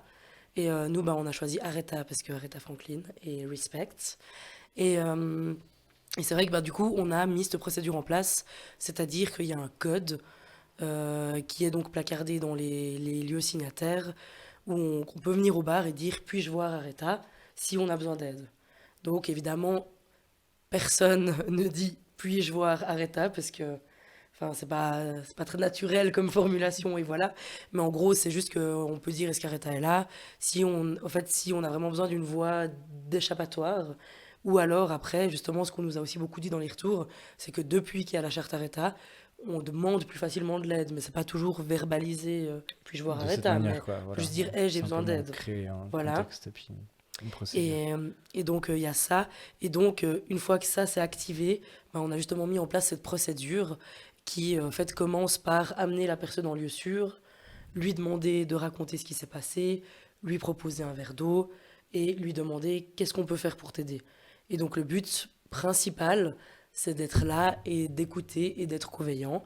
Et nous, ce sur quoi on mise toujours, c'est la valorisation du ressenti.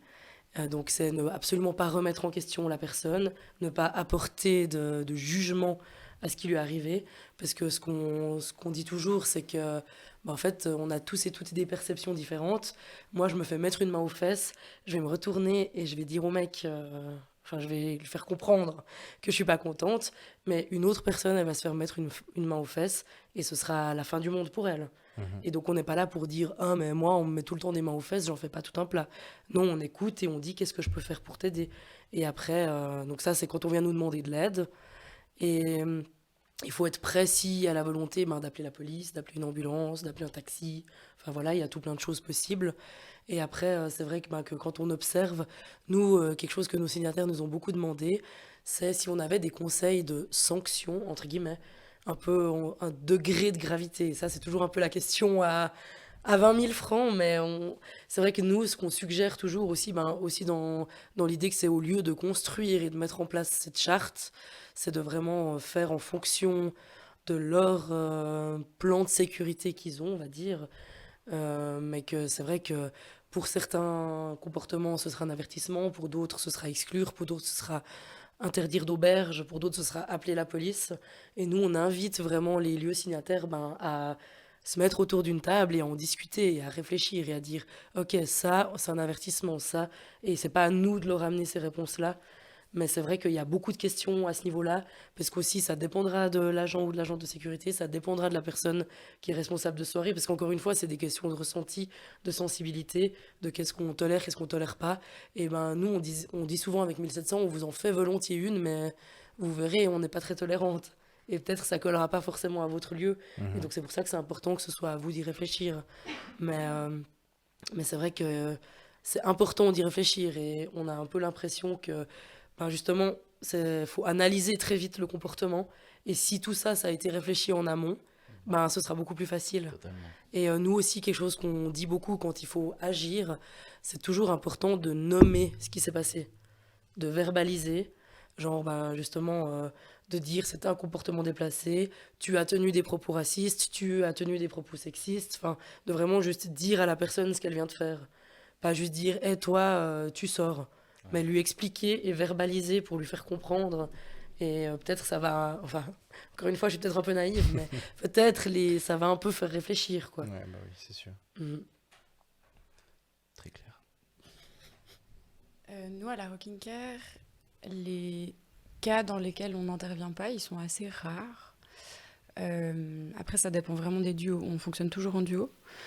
Ce qui permet justement, et je vous rejoins sur cette histoire d'analyse, le fait de vraiment se concerter et puis de se dire mais en fait toi tu le vois comment, est-ce que tu te sens d'intervenir, parce qu'il y a des cas où les gens viennent nous rapporter des comportements, dans ce cas-là on intervient sur demande de la personne, si elle demande d'intervenir, si elle demande juste d'aller un moment au calme, de boire quelque chose, de discuter avec nous, on respecte ça aussi, je pense que c'est ultra important. Et d'autres cas où on remarque quelque chose et là on va aller poser des questions, et je crois que ça c'est une des clés de la Rocking Care, c'est de jamais se sentir bête d'aller poser la question. En fait, mieux vaut la poser et puis quelqu'un nous envoie bouler en disant mais tout va très bien, plutôt que de ne pas intervenir. Après ça aboutit parfois, assez souvent quand même, à des exclusions. On n'a de nouveau pas de barème, hein, comme tu disais Lorraine. Je pense pas que c'est un truc de points, genre un point pour une main aux fesses. Enfin voilà, on ne rentre pas dans ça. Weight Watchers de la boîte de nuit. Ce qui fait aussi, et ça c'est peut-être un des points à souligner, ce qui fait qu'en fin de soirée, on a aussi moins de tolérance envers ce qui se passe. Et c'est peut-être une des limites, si tu posais la question, Maxime. La fatigue, le fait d'être dans du bruit, le fait aussi d'avoir ça réveille des vécus parfois. Donc on a récemment instauré un système de pause, donc on arrive à prendre 30 minutes de pause sur une soirée, et je crois que ça c'est bien aussi. nous permet aussi de redescendre, se recentrer, boire quelque chose, et puis on se donne aussi la règle, et ça je crois que c'est important, de toujours se checker en début de soirée, de se checker durant la soirée, de voir si nos limites ont été dépassées, et de ne pas intervenir si ça fait trop écho. Et ça, c'est ultra important. Et quelque chose que vous faites aussi, dont tu as parlé avant, c'est de débriefer, de pouvoir parler de ses ressentis, de ce qui s'est passé, de pouvoir dire si quelque chose était OK ou pas par rapport à chaque personne. Je pense que c'est aussi très important. Ouais, on essaye. Comme je disais, on est souvent très fatigué, mais je pense que c'est important sur le moment de vraiment en parler. Et puis on a aussi, on doit la faire, on s'était promis de faire une supervision d'équipe. Ça, je pense que c'est ultra important aussi. De prendre soin, enfin je pense que c'est assez bateau ce que je vais dire, mais pour prendre soin des autres, on doit prendre soin de soi en tant que personne, en tant que collectif. Je crois que c'est à peu près tout ce que je voulais dire. Ouais, bah juste pour, par rapport aux limites aussi, justement, bah comme je disais avant, c'est beaucoup des compétences, qualités humaines, et ben elles sont là les limites. C'est comme toi tu disais, quand c'était la 5e fois qu'il montait sur scène, ben t'avais moins de patience, et c'est un peu ça nos limites. Et nous, justement, bah, pour cette prise en charge dans les lieux signataires, on essaye vraiment de faire en sorte qu'il y ait une personne responsable de cette prise en charge. Tous les staffs sont au courant si quelqu'un vient activer le code, d'amener la personne dans le lieu safe, mais après, c'est surtout une personne qui prend en charge, parce que ben, comme ça, c'est pas tout le monde qui doit être absolument formé, prêt, voilà. Aussi, Mais qu'il faut quand même toujours avoir une personne en backup, justement, pour déjà aussi pour la diversité des genres. Si on vient de se faire agresser par un homme, on n'a pas forcément envie qu'un homme nous prenne en charge. Ça peut arriver, voilà. Et c'est vrai que ben, c'est ultra important juste de discuter avec ses collègues. Et peut-être qu'une fois, la personne qui est censée être responsable dira, en fait, j'ai eu une semaine horrible, je me sens pas du tout disponible pour prendre en charge, qui peut le faire à ma place? Et vraiment, ben, de pouvoir s'entraider pour ce genre de choses, quoi. Ça, c'est ultra important de juste connaître ses limites et savoir les dire aux autres. Et aussi, en fonction de la situation, il y a des choses beaucoup plus problématiques qui peuvent réveiller des choses. Et il faut savoir se connaître. Et puis, c'est vrai que quand on milite et qu'on a envie de faire bouger les choses et tout, on a tendance à un peu s'oublier. Parce qu'on a tellement envie d'être là pour les autres. Ben, c'est ultra important de savoir prendre un peu de recul et souffler un coup. Juste pour la petite expérience, par rapport à ce que tu disais par rapport aux pauses et tout ça, une fois on a fait un test avec Frisson, c'était de nouveau à cette soirée .76, c'était full, du coup c'est quoi, 800 personnes Il me semble. Oui, ouais, c'est quelque chose 800. comme ça. 500, C'était, je crois, 500, la deuxième c'est 800. salle. C'est 800 Ouais. Et du coup j'étais tout seul à faire l'ange, et je suis rentré, alors déjà j'étais pas serein en fait toute la soirée parce qu'il y avait pas beaucoup de lumière et tout, j'avais l'impression de rien voir et de servir à rien. Et j'étais tellement concentré toute la soirée à checker tout le monde. Je suis rentré, j'ai dormi 24 heures. Donc vraiment, je pense que c'est important de... Bah, là, c'était un test, tu vois, mais d'évaluer le bon nombre de personnes nécessaires, de faire des pauses, de checker les uns les autres. On checkait sur moi, tu vois, mais moi j'étais genre, tu tiens le coup jusqu'à 5 heures. J'ai plus, c'était 3 ou 5, je sais plus, bref. Mais ouais, du coup, c'était... Moi-même, en fait, à la fin, je me sentais pas safe parce que j'étais fatigué, j'étais vulnérable, Donc ouais, je pense qu'il y a vraiment plein de paramètres à prendre. Ouais, ce côté d'être à plusieurs aussi, je pense, c'est une très bonne chose aussi à mettre en place. Et nous, on a pas mis en place la Rocking Care pour une soirée parce qu'on était 2. Et en l'occurrence, le week-end passé, on l'a fait à 2, malgré le fait qu'on devrait être 4. Parce qu'on se sentait, on s'est appelé avec la personne avant en se disant est-ce que c'est ok, est-ce que ta semaine elle s'est bien déroulée, est-ce que tu auras le temps de dormir. Et c'était ok, mais une fois on l'a juste pas fait parce qu'en fait c'était se mettre en danger, c'était aussi peut-être mettre en danger des gens. Et ouais, je crois que c'est assez central. C'est vrai que peut-être préférer ne pas le faire que le faire et de s'inclure dans le malaise. C'est ça. Un peu plus de Ouais, non, problème. tu vois, c'est...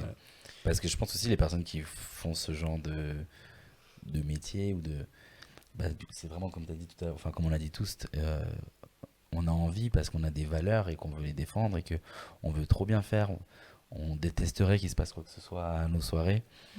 Et du coup, limite, c'est comme si tu avais des gens à ton anniversaire, tu vois, et que quelqu'un prend feu avec le gâteau, t'es genre non.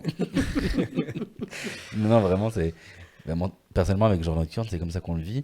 C'est qu'à nos soirées, on est ultra mal s'il se passe quoi que ce soit.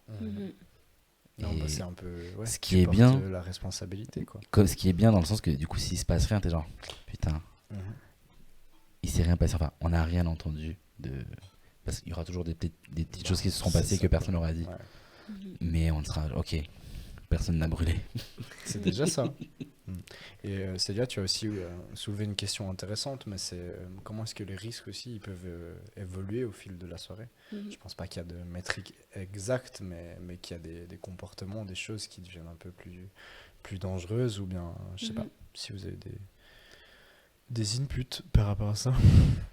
Moi, j'ai remarqué que mais c'est peut-être mes propres angoisses que je projette sur le public, mais c'est la fin de soirée. Quand il est 5 heures et que tout d'un coup, il y a un mouvement de foule vers l'extérieur. Et puis là, il y a vraiment beaucoup de monde où il faut être vigilant, se dire, il y a quelqu'un qui titube un peu, et puis il y a quelqu'un de très insistant à côté, est-ce que c'est OK? Puis aller checker, puis en fait, c'est ça fois 100 personnes. Et je dirais que c'est un peu le moment que je trouve le plus compliqué à passer, aussi parce que c'est la fin de soirée pour l'équipe. Et puis l'entrée aussi, parce qu'il y a beaucoup de monde d'un coup. Et puis on veut essayer d'être le plus précis dans les sujets qu'on a envie de transmettre, et puis être très clair. Et puis en fait, il y avait des discussions qui s'allongent, puis plein de gens qui passent, puis on se dit, mais mon Dieu, mais en fait, on n'arrivera jamais à sensibiliser tout le monde. Et puis, donc voilà. Mais au niveau des risques, purement et simplement, je dirais vraiment la fin de soirée. Ouais. Je sais pas ce que vous en pensez. Moi, personnellement, je pense que l'alcool, Mm. ce qui rejoint la fin de soirée, parce que du coup, Mhm. en fin de soirée, Mhm. souvent, les gens, ils sont Ils bien sont bien imbibés. beurrés. Et non, et puis c'est vrai que, enfin, ça rejoignait aussi notre discussion tout à l'heure par rapport à ce qui s'est passé au Bad Bone, t'as dit? Mhm. Voilà. Ouais. Ouais, je pense qu'il faut pas sous-estimer le problème lié à l'alcool. Parce que du coup, ben, plus la soirée elle avance, plus il y aura de problèmes, plus il y aura de comportements déplacés, enfin, de tout genre. Donc voilà, après aussi un positionnement de nouveau de la part du lieu, de savoir qu'est-ce qu'on fait, est-ce qu'on continue à servir ces gens très alcoolisés, parce qu'au bout d'un moment, quand tu as servi vraiment tous ces gens alcoolisés, ben, c'est clair que la fin de soirée elle est compliquée, quoi. Ouais, bah, ça aide pas Que mal. ce soit la personne complètement Mhm. ivre, qui du coup potentiellement peut être victime de quelqu'un d'autre, ou la personne complètement ivre, mais que, du coup qui fait n'importe quoi Ouais. et qui peut être Et- violente, tu vois. Et là aussi, c'est un jugement humain de la part du personnel de bar. Voilà. Il faut aussi sensibiliser par rapport à ça, quoi. Ouais, bien sûr, c'est vrai que la coveillance, elle passe aussi par le personnel du bar, de proposer des verres d'eau quand ça va pas bien. Mhm. C'est vrai que il y a aussi, on parle de soumission chimique, mais il y a aussi pas mal de personnes qui prennent la D'elle-même. drogue de manière récréative, et du coup, il faut beaucoup s'hydrater et il y a beaucoup. Enfin, moi, je travaille au bar à Frisson, et il y a beaucoup de personnes qui sont étonnées que l'eau soit gratuite. Et j'étais là, mais Il bosse chez Nestlé ou bien? déjà, c'est de l'eau du robinet, en fait. Et vraiment, ils ont un peu l'impression d'embêter en venant demander juste de l'eau plate au bar. Mais vraiment, on distribue. Puis quand il y a des personnes très éméchées, on propose, si tu veux pas d'abord un verre d'eau.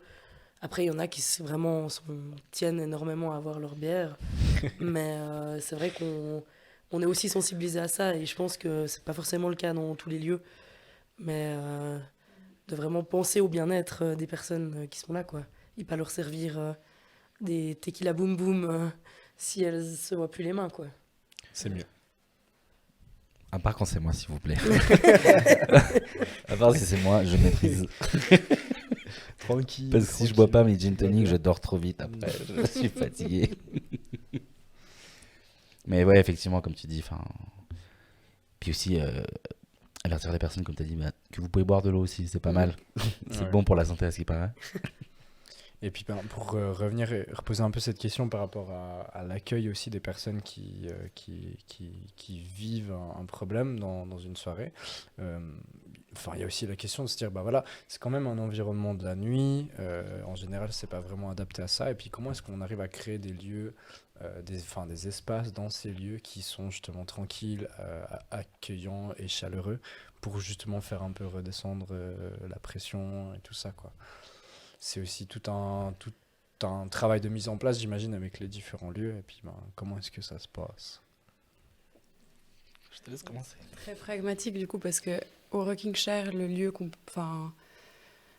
un peu calme de redescente, si on veut, ou le lieu où on va s'entretenir avec les gens, on a la chance d'avoir une petite loge en bas Donc c'est de la chance parce que c'est un lieu qui est fermé avec un rideau, qu'on aménage avec, il y a des gouttes rescue, il y a de l'eau, il y a du matériel de prévention si besoin, des couvertures, des coussins, des canapés, enfin c'est vraiment idéal. Par contre c'est vrai que c'est quand même dans les backstage, donc il y a quand même pas mal de monde qui transite. Et puis la différence entre quelqu'un qui a vécu un événement traumatique puis qui a envie de parler, et puis quelqu'un qui est au milieu de sa teuf ou un DJ qui vient boire une bière, elle est parfois un peu compliquée à gérer, mais on essaye matériellement de rendre le lieu le plus cocon possible, on va dire. Puis ça c'est très pragmatique, on va dire. Moi, je pense aussi, tu le disais avant, mais pour vraiment le public qui vient à la fête, la question des lumières, la question du volume sonore. Ouais. C'est vrai que tous les lieux qui organisent des événements, des manifestations, doivent dans la loi avoir une zone de récupération où le volume est moins fort, etc. Je sais que c'est pas respecté partout. Et c'est vrai que, à Frisson, il y a l'exemple du chilloir, où il y a des soirées où il y a une partie de la salle, vu qu'il y a 2 salles, il y a cette chance, il y a la fête dans une salle et dans l'autre salle, il y a le chilloir où la musique est beaucoup plus basse, il y a la possibilité de s'asseoir. Ça, je pense que c'est des choses qui justement commencent à se mettre en place et qui n'existaient pas forcément avant, mais c'est ultra important, si tu te sens agressé par le son ou par les lumières, de pouvoir te poser sans forcément aller dehors sur le trottoir où il peut y avoir d'autres types d'agressions, quoi. Clairement. Après, du coup, c'est propre à chaque salle, à chaque lieu. Frisson a la chance d'avoir ses locaux dans Fort Boyard, donc tu peux aller partout. Mais c'est vrai que y a d'autres plus petites salles, le Mouton Noir déjà, c'est mort. Il est mort, lui-même est mort déjà, non, c'est juste. Mais ouais, c'est clair que des fois, il n'y a pas la possibilité de... Mais du coup, je trouve que du coup, je veux pas dire que c'est un positionnement, tu vois, mais s'il y a même peut-être un petit mètre carré, 2 mètres carrés à quelque part, ça serait bien de pouvoir les exploiter pour quelque chose. Mais après, c'est aussi un positionnement de la part de la salle. Et genre, le Nouveau Monde, il a aussi assez d'espace, assez de salles pour... Mais oui, c'est bien. Typiquement, un endroit où il y a de la lumière, de l'eau. Et puis, comme tu as dit, alors peut-être une salle un peu chill pour juste les gens qui sont un peu genre, on va décompresse. Et vraiment un endroit isolé et sécure pour des cas d'agression ou de trauma, quoi. Je pense que c'est propre à chaque salle, dans les possibilités de chaque salle. Puis c'est vrai que nous, avec justement, quand on a le lieu safe où les personnes qui activent le code doivent être amenées, et c'est vrai que là on parle beaucoup des clubs, des établissements, mais ça c'est un point assez problématique pour les festivals, parce que du coup ils ont moins des locaux fermés, c'est souvent sur des places en plein air où ils ont des tentes et des choses comme ça. Et il y a aussi le fait que évidemment c'est mieux si quand une personne vient activer le code, on ne doit pas la faire traverser tout le festival, la faire passer 3 points d'accès, l'amener dans une tente. C'est vrai que ça, c'est clairement un sujet assez sensible. Et aussi, il y a des lieux qui, même s'ils sont fermés, ils n'ont pas forcément beaucoup d'espace pour pouvoir créer ces lieux safe. Et ça, c'est vraiment une grosse question, quoi. Et il n'y a pas toujours les solutions. Est-ce que c'est quelque chose auquel vous faites attention aussi quand vous faites signer la charte, justement, vous demandez où est-ce que vous allez accueillir ces personnes? Ouais, justement, c'est un peu dans les devoirs qu'on donne. Il y a cette question de trouver le lieu safe et qu'il soit connu de tous et toutes. Et souvent, ça arrive qu'on nous demande des conseils sur où mettre. Mais c'est vrai que assez souvent, il y a peut-être aussi de se dire, tiens, ce sera là. Et on espère un peu que personne va venir demander de l'aide et qu'il ne faudra pas forcément utiliser ce lieu parce que c'est vrai que des fois, c'est pas à 100% parfait, quoi. Ouais. Enfin, c'est déjà mieux que rien, Bien sûr. en soi. Mais... Franchement, je pense que je vais me contredire par rapport à ce que je disais tout à l'heure, mais c'est vrai que peut-être une personne l'enfermer dans 1 mètre carré, c'est pas ouf, tu vois. J'ai réfléchi à ce que j'ai dit tout à l'heure. Non, je pense que c'est pas forcément non plus la meilleure des choses. Non, mais ouais, Rien juste que pour, avoir un tu sais, petit espace, quoi. c'est un peu claustro et tout, tu condamnes la personne. Ouais. Non, vraiment, juste qu'elle ait de l'espace pour respirer. Donc, ouais, après, c'est. Bon, si t'as pas la place, limite, ça devrait être t'as dit que c'était une norme de sécurité en fait. Ce serait obligatoire. D'avoir une zone de récupération. Ouais. Après, il y a des trucs de mètres carrés de. C'est souvent les coins fumeurs, en fait. C'est ça. Du coup, c'est pas ultra Méga accueil, hein. calme. Tout le monde dehors. Franchement, c'est vrai que c'est compliqué. J'ai encore 2-3 questions pour vous avant qu'on finisse, si ça vous va. Je voulais déjà vous demander un peu, après c'est une question un peu bête, mais peut-être qu'on peut arriver avec des réponses un peu plus précises. La question c'est quels éléments ou ressources pourraient permettre une plus grande reconnaissance des safe space où vous aidez justement à mener vos actions. Alors je pense qu'on peut de toute façon dire l'argent, La le moula. temps, voilà, mais Le genre enfin, art. en soi, est-ce qu'il y a d'autres outils, ressources qui pourraient aider à ça? Je pense que déjà, si les gouvernements reconnaissent en fait qu'il y a un problème, Une législation. voilà, et que ça, ce soit pas des collectifs et associations non rémunérés de faire le travail, voilà. Coucou Fribourg. Ouais. Je pense que clairement en fait, c'est de nouveau on parle de moula et de ressources et de, enfin, on a beaucoup d'argent dans les caisses à Fribourg. Ouais. J'ai entendu ce week-end.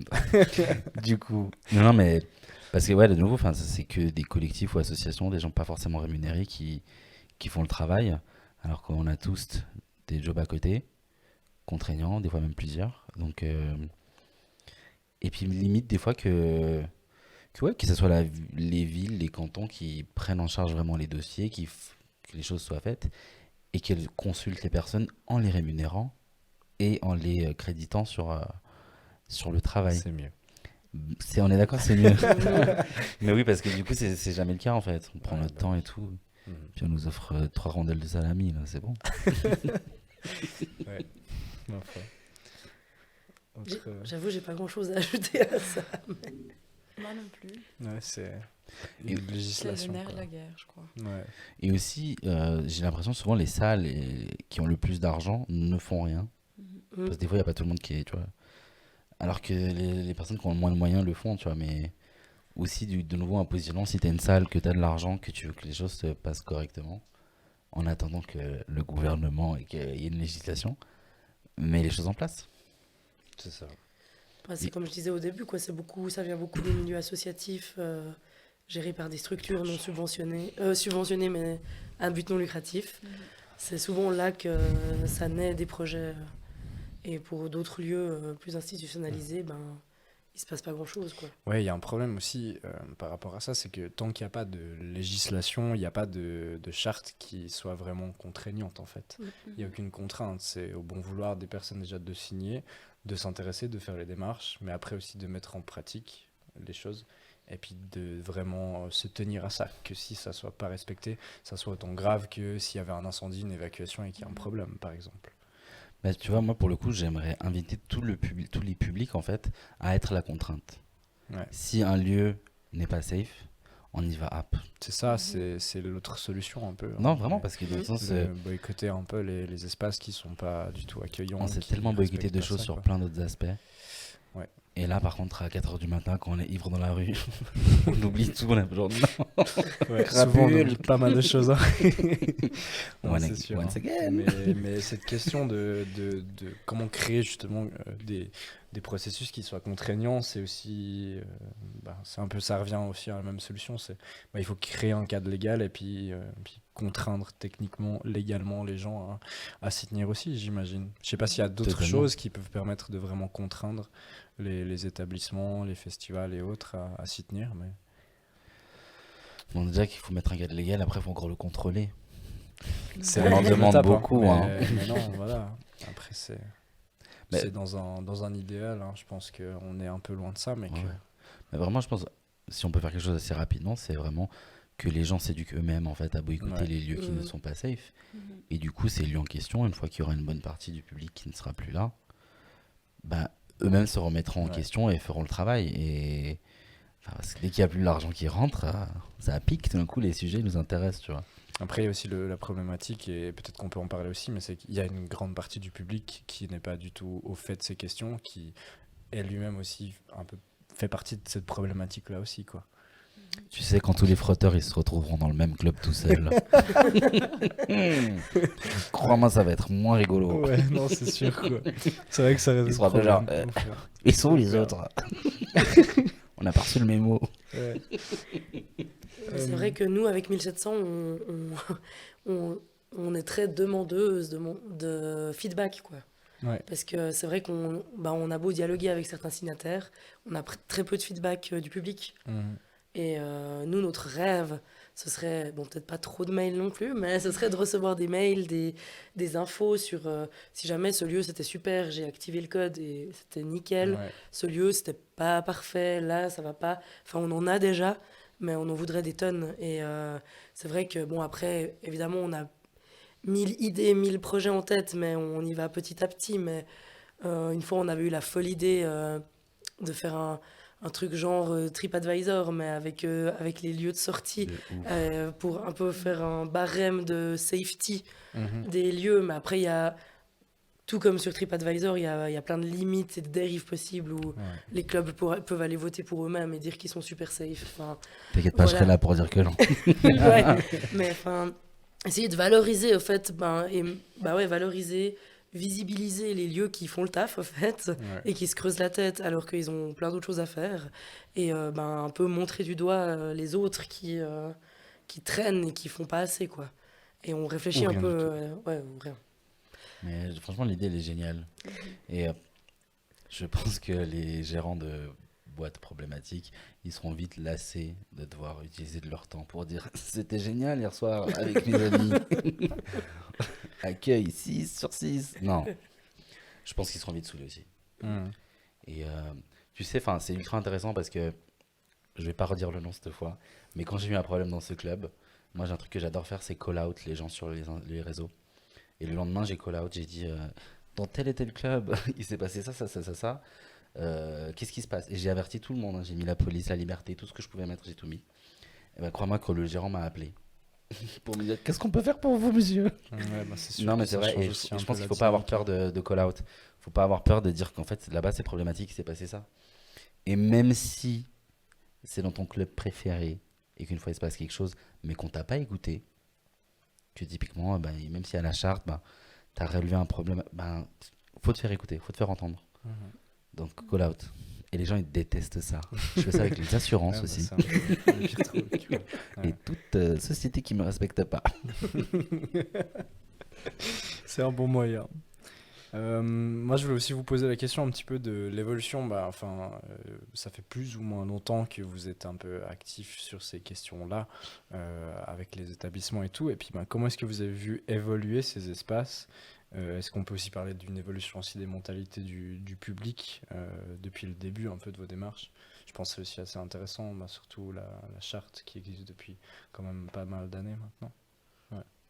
Je commence du coup, mais j'en ai déjà pas mal parlé dans mes prises de Ouais, parole. ouais. Mais bon, après, il y a toujours ce truc où oui, ça fait 3 ans et demi qu'on existe, mais il y a eu 2 ans de fermeture Covid là au milieu. Mais Peut-être pas. c'est vrai que ça a pas mal justement ralenti certaines choses parce que nous, comme j'ai déjà dit, il y a eu beaucoup un peu cet esprit de coveillance qui apparemment a été observé par les organisatrices et les gérants, gérantes de lieux.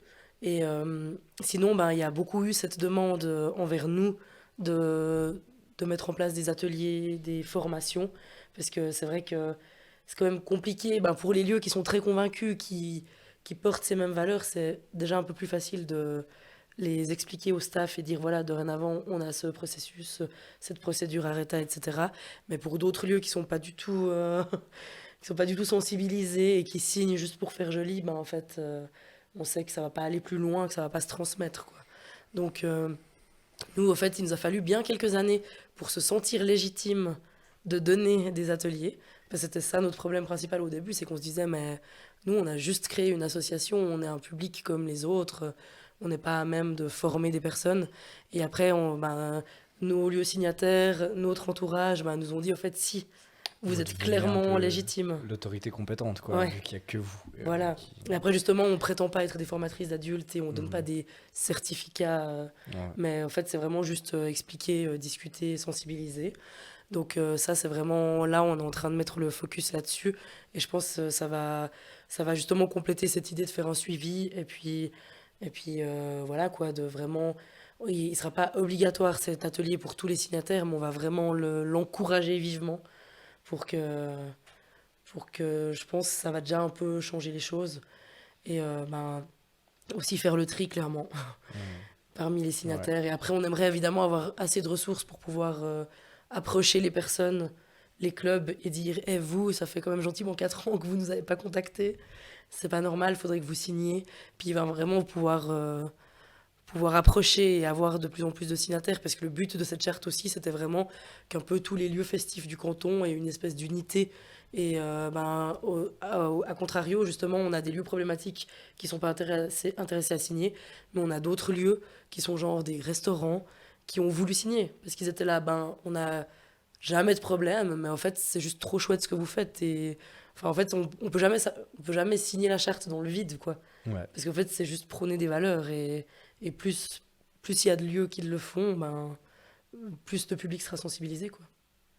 Juste une petite question. C'est quoi votre position par rapport aux clubs qui vraiment n'ont rien à faire? Vous tentez pas de les convaincre, on est d'accord?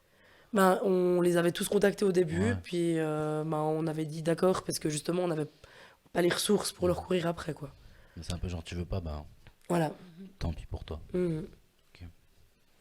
C'est plus au final une forme de label aussi un petit peu, et puis c'est aussi ça qui est intéressant, j'imagine, pour les lieux d'avoir, même s'ils font pas vraiment l'effort. Mhm. Mais je pense que justement cette prochaine étape de vraiment avoir des ateliers, un suivi, et puis de passer dans une forme de contrôle, ça peut aider aussi à valoriser ça, puis à faire le tri, effectivement. Ouais, c'est sûr. Tu veux faire ta partie? Oui. Nous, je pense qu'on n'a pas assez de recul. Ouais. Depuis septembre, je pense que c'est un petit peu compliqué. Et ce serait très très beau qu'en fait les mentalités aient changé aussi vite. Je pense que ça a pu déjà quand même apporter quelque chose. Enfin, tu as eu des retours aussi par rapport à ça, comme tu nous disais avant, puis ça amène déjà pas mal de choses. C'est ça. Ouais. Et j'espère que d'ici quelques années, on puisse être un petit peu plus positif et avancer, que ça a vraiment eu des effets. Moi, je pense que ça, en tout cas pour les personnes qu'on a pris en charge, à qui on allait poser des questions, ça a un effet. Et voilà, je reste convaincue que c'est mieux que rien, en tout cas. C'est sûr. J'aurais une petite question pour toi. Je te vole Vas-y. aussi ton travail. Tout le monde veut le travail de l'autre. Ouais, C'est ça. Mais je me demandais si d'autres clubs ont approché le RKC, l'équipe du Rocking Care, pour un peu mettre en place le même type de choses dans leur club. Alors, pas vraiment. Moi, j'ai approché quelques clubs, et puis je dois avouer que le club avec lequel j'ai eu le plus de contact, c'est Frisson. Saleté. Parce que dans le cadre d'une soirée organisée par Espace 43 et État des choses, en fait, on a proposé de mettre en place une team Rocking Care, mais qui était composée de personnes qui font pas partie de la Rocking Care. Enfin, c'était un peu confus. Mais voilà, c'est un des seuls clubs avec lequel j'ai vraiment eu des contacts. Je pense que ce serait intéressant. En fait, je pense un des trucs qui manque le plus, c'est une espèce de... Enfin, en tout cas, sur le canton de Vaud, c'est une espèce d'unité et puis des processus qui sont réfléchis ensemble et un peu un espèce de front comme ça. Ouais, de simplement pouvoir échanger les expériences aussi, j'imagine. Ouais. Parce que c'est aussi ce qui vous a apparemment manqué au début. Vous avez commencé, comme tu disais, un peu en tâtant le terrain. Et du coup, de fil en aiguille, vous faites quelque chose de plus en plus professionnel. Mais il n'y a pas de ressources de base qui sont disponibles. Et puis c'est ça qui manque aussi un peu, quoi. Donc appel à tous les clubs intéressés à échanger avec nous. Ce serait vraiment chouette. Ouais. Et après, on en discutait aussi une fois en parallèle, pas du tout dans ce soir, mais du fait qu'il y a aussi des lieux qui se reposent aussi sur votre expérience et que c'est aussi problématique. Totalement. Mais juste pour répondre à la question d'avant par rapport au fait est-ce qu'il y a une évolution, je parle en mon nom et peut-être au nom de mes collègues. Mais je pense quand même qu'on voit une certaine évolution, mais parce que de nouveau, elle suit un peu ce qui se passe dans la rue. C'est-à-dire que peut-être les choses vont pas mieux, mais les gens en parlent plus facilement. Et actuellement, c'est une thématique, la sécurité dans les clubs. C'est la je ne sais combienième table ronde que je fais à ce sujet. Ouais. Voilà, la première fois, c'est enregistré, c'est sympa, c'est cosy et tout. Non, mais souvent, puis là, c'est ultra intéressant, mais c'est vrai que des fois, on en parle, c'est génial, mais on n'aboutit à aucune solution. Vraiment, là, une fois, j'ai eu une séance avec tous les gérants, plein d'organisateuristes de soirées. Et on a juste relevé le problème et on a eu des témoignages autant horribles les uns que les autres qu'on a déjà entendu énormément de fois. Et donc, non, ce que je veux dire, c'est qu'il y a l'évolution parce qu'on en parle, maintenant ça devient une thématique. Les gens sont plutôt sensibles maintenant à ça, à se dire en fait, non, c'est pas normal que cette personne me se frotte à moi, qu'elle me mette la main au cul, elles sont ultra insistantes. Donc il y a cette évolution-là, et nous, par rapport à notre public, on voit aussi qu'il est de plus en plus grand, et c'est de plus en plus des personnes de la communauté et des communautés qu'on aimerait mettre en avant. Donc c'est quand même preuve que du coup, ces personnes se sentent plus à l'aise. On leur demande toujours après la soirée, enfin les personnes qu'on connaît, les différents groupes, comment c'était et tout, et il y a de plus en plus de témoignages plutôt positifs. Donc personnellement, je pense qu'il y a quand même une évolution, et le fait que les clubs maintenant sont demandeurs, même si des fois ils se reposent sur notre connaissance, c'est quand même quelque chose de positif, mais Bon signe, ouais. c'est vrai que le travail devrait être fait aussi de la part du club, et pas juste, pas juste attendre d'avoir du clé en main, et puis genre, merci beaucoup. Ouais, bah, c'est ce qu'on a vu aussi un peu ce soir, c'est que chaque lieu, chaque établissement ou festival ou autre a ses propres particularités de mise en place, et puis que c'est vraiment un travail à faire en interne aussi de remise en question totale, quoi. Et que c'est peut-être ça qui manque, un peu de remise en question Bah, aussi. sinon, le clé en main, on le facture 10 000 francs. Voilà, mensuel. Voilà. Ouais. Un abo à la Spotify. T'imagines la charte Areta? Ah ouais. Vous faites un abonnement. Sinon, si tu la payes pas, tu l'as pas. Voilà. Bah, moi, j'arrive un peu au bout de mes questions. Je sais pas si il y avait autre chose que vous aviez envie d'aborder, de discuter, de partager. Sinon, j'ai un peu une dernière question. Un peu Faut pas me laisser la parole, sinon j'ai posé des questions bêtes. Donc, Non, hors sujet. d'accord. C'est quoi le dernier Rosalia? C'est bien, non? Bah, du coup, on va finir là-dessus. C'est un peu le truc. Est-ce que vous avez juste un peu d'autres messages ou objectifs encore pour le futur, des choses à transmettre en lien avec la création de Safe Space, avec votre travail?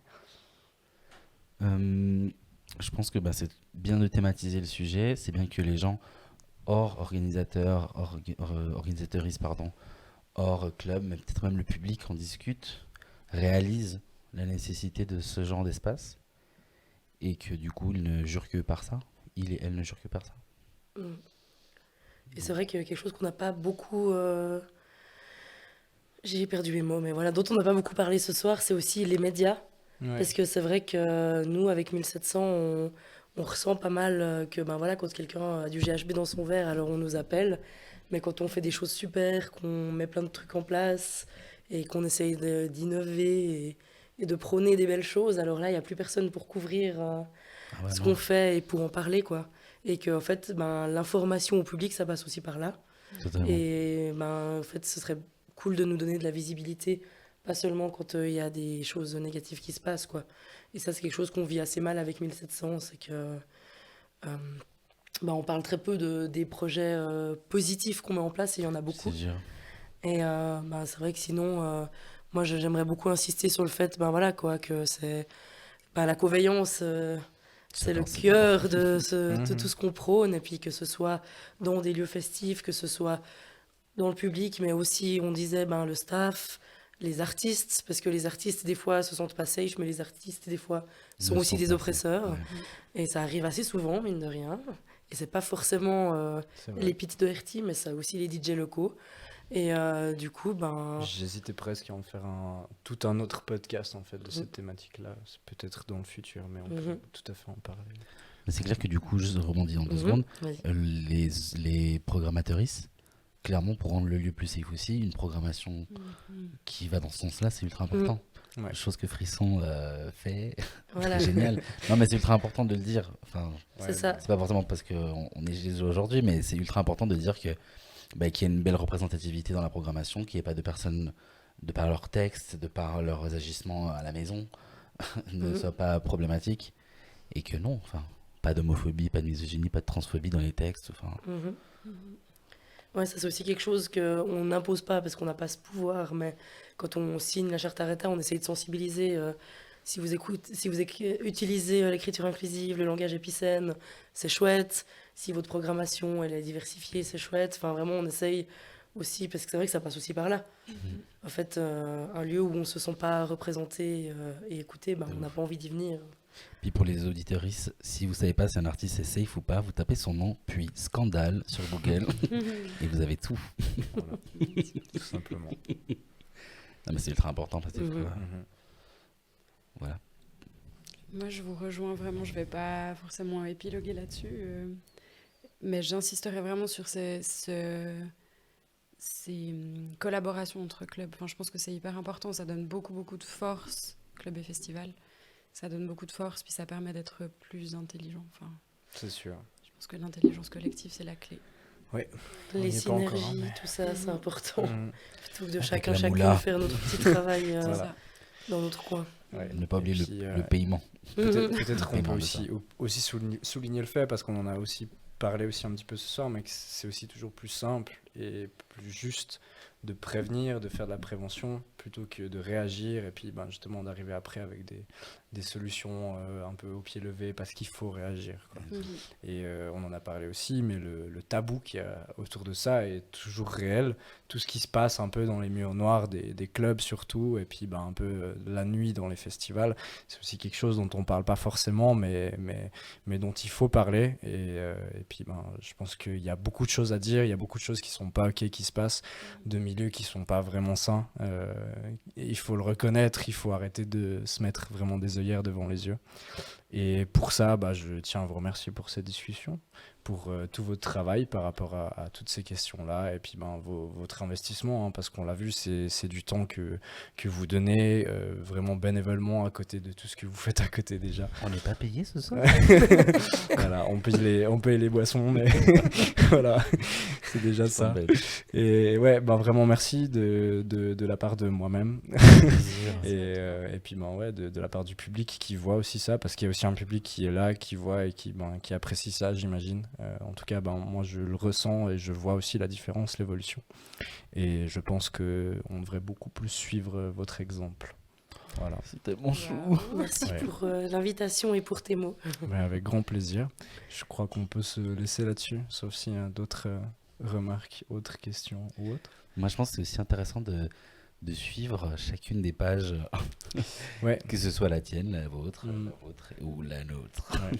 Est-ce que la Rocking Cave, vous avez un espace dédié de communication, ou bien ça Alors, passe à travers le... Pas encore, c'est Ouais. notre grand chantier de l'été. Ok, alors La communication un peu tenez-vous au harmonisée, courant. une adresse Exactement. mail dédiée. très bien. Voilà, et n'hésitez pas à nous parler, à nous faire des feedbacks. Ouais. Et Ouais. on est là. Jean Nocturne, 1700. Exact, on est sur Insta. On n'est pas ultra ouf en com, mais s'il y a des événements, s'il y a des questions, Ouais. s'il y a des gens qui veulent nous approcher, pour des questions par rapport à leur lieu, Ouais. Ou qui ont Ça. même des expériences à partager Exactement, ou autres, de j'imagine que vous êtes aussi tout oui. Très bien. Magnifique sur ce beau mot. merci. Merci à vous, cher public, aussi de nous avoir suivis ce soir. Je tiens à remercier encore une fois l'équipe de Hello Nova qui est derrière à la régie, Laure et Tim qui sont là, comme à chaque fois, au pied levé également pour nous aider. Et puis à Ablet Records de nous accueillir aussi à chaque fois pour ces podcasts. Merci à vous, bel été. On se retrouve, j'imagine, en septembre ou quelque chose comme ça, quand on aura envie plus ou moins de reprendre après les vacances, quoi. Et puis merci encore à vous trois aussi d'être venus, d'avoir fait le déplacement aussi ce soir. Et puis on se revoit tout bientôt. Au revoir. Merci. Merci. Merci. À bientôt.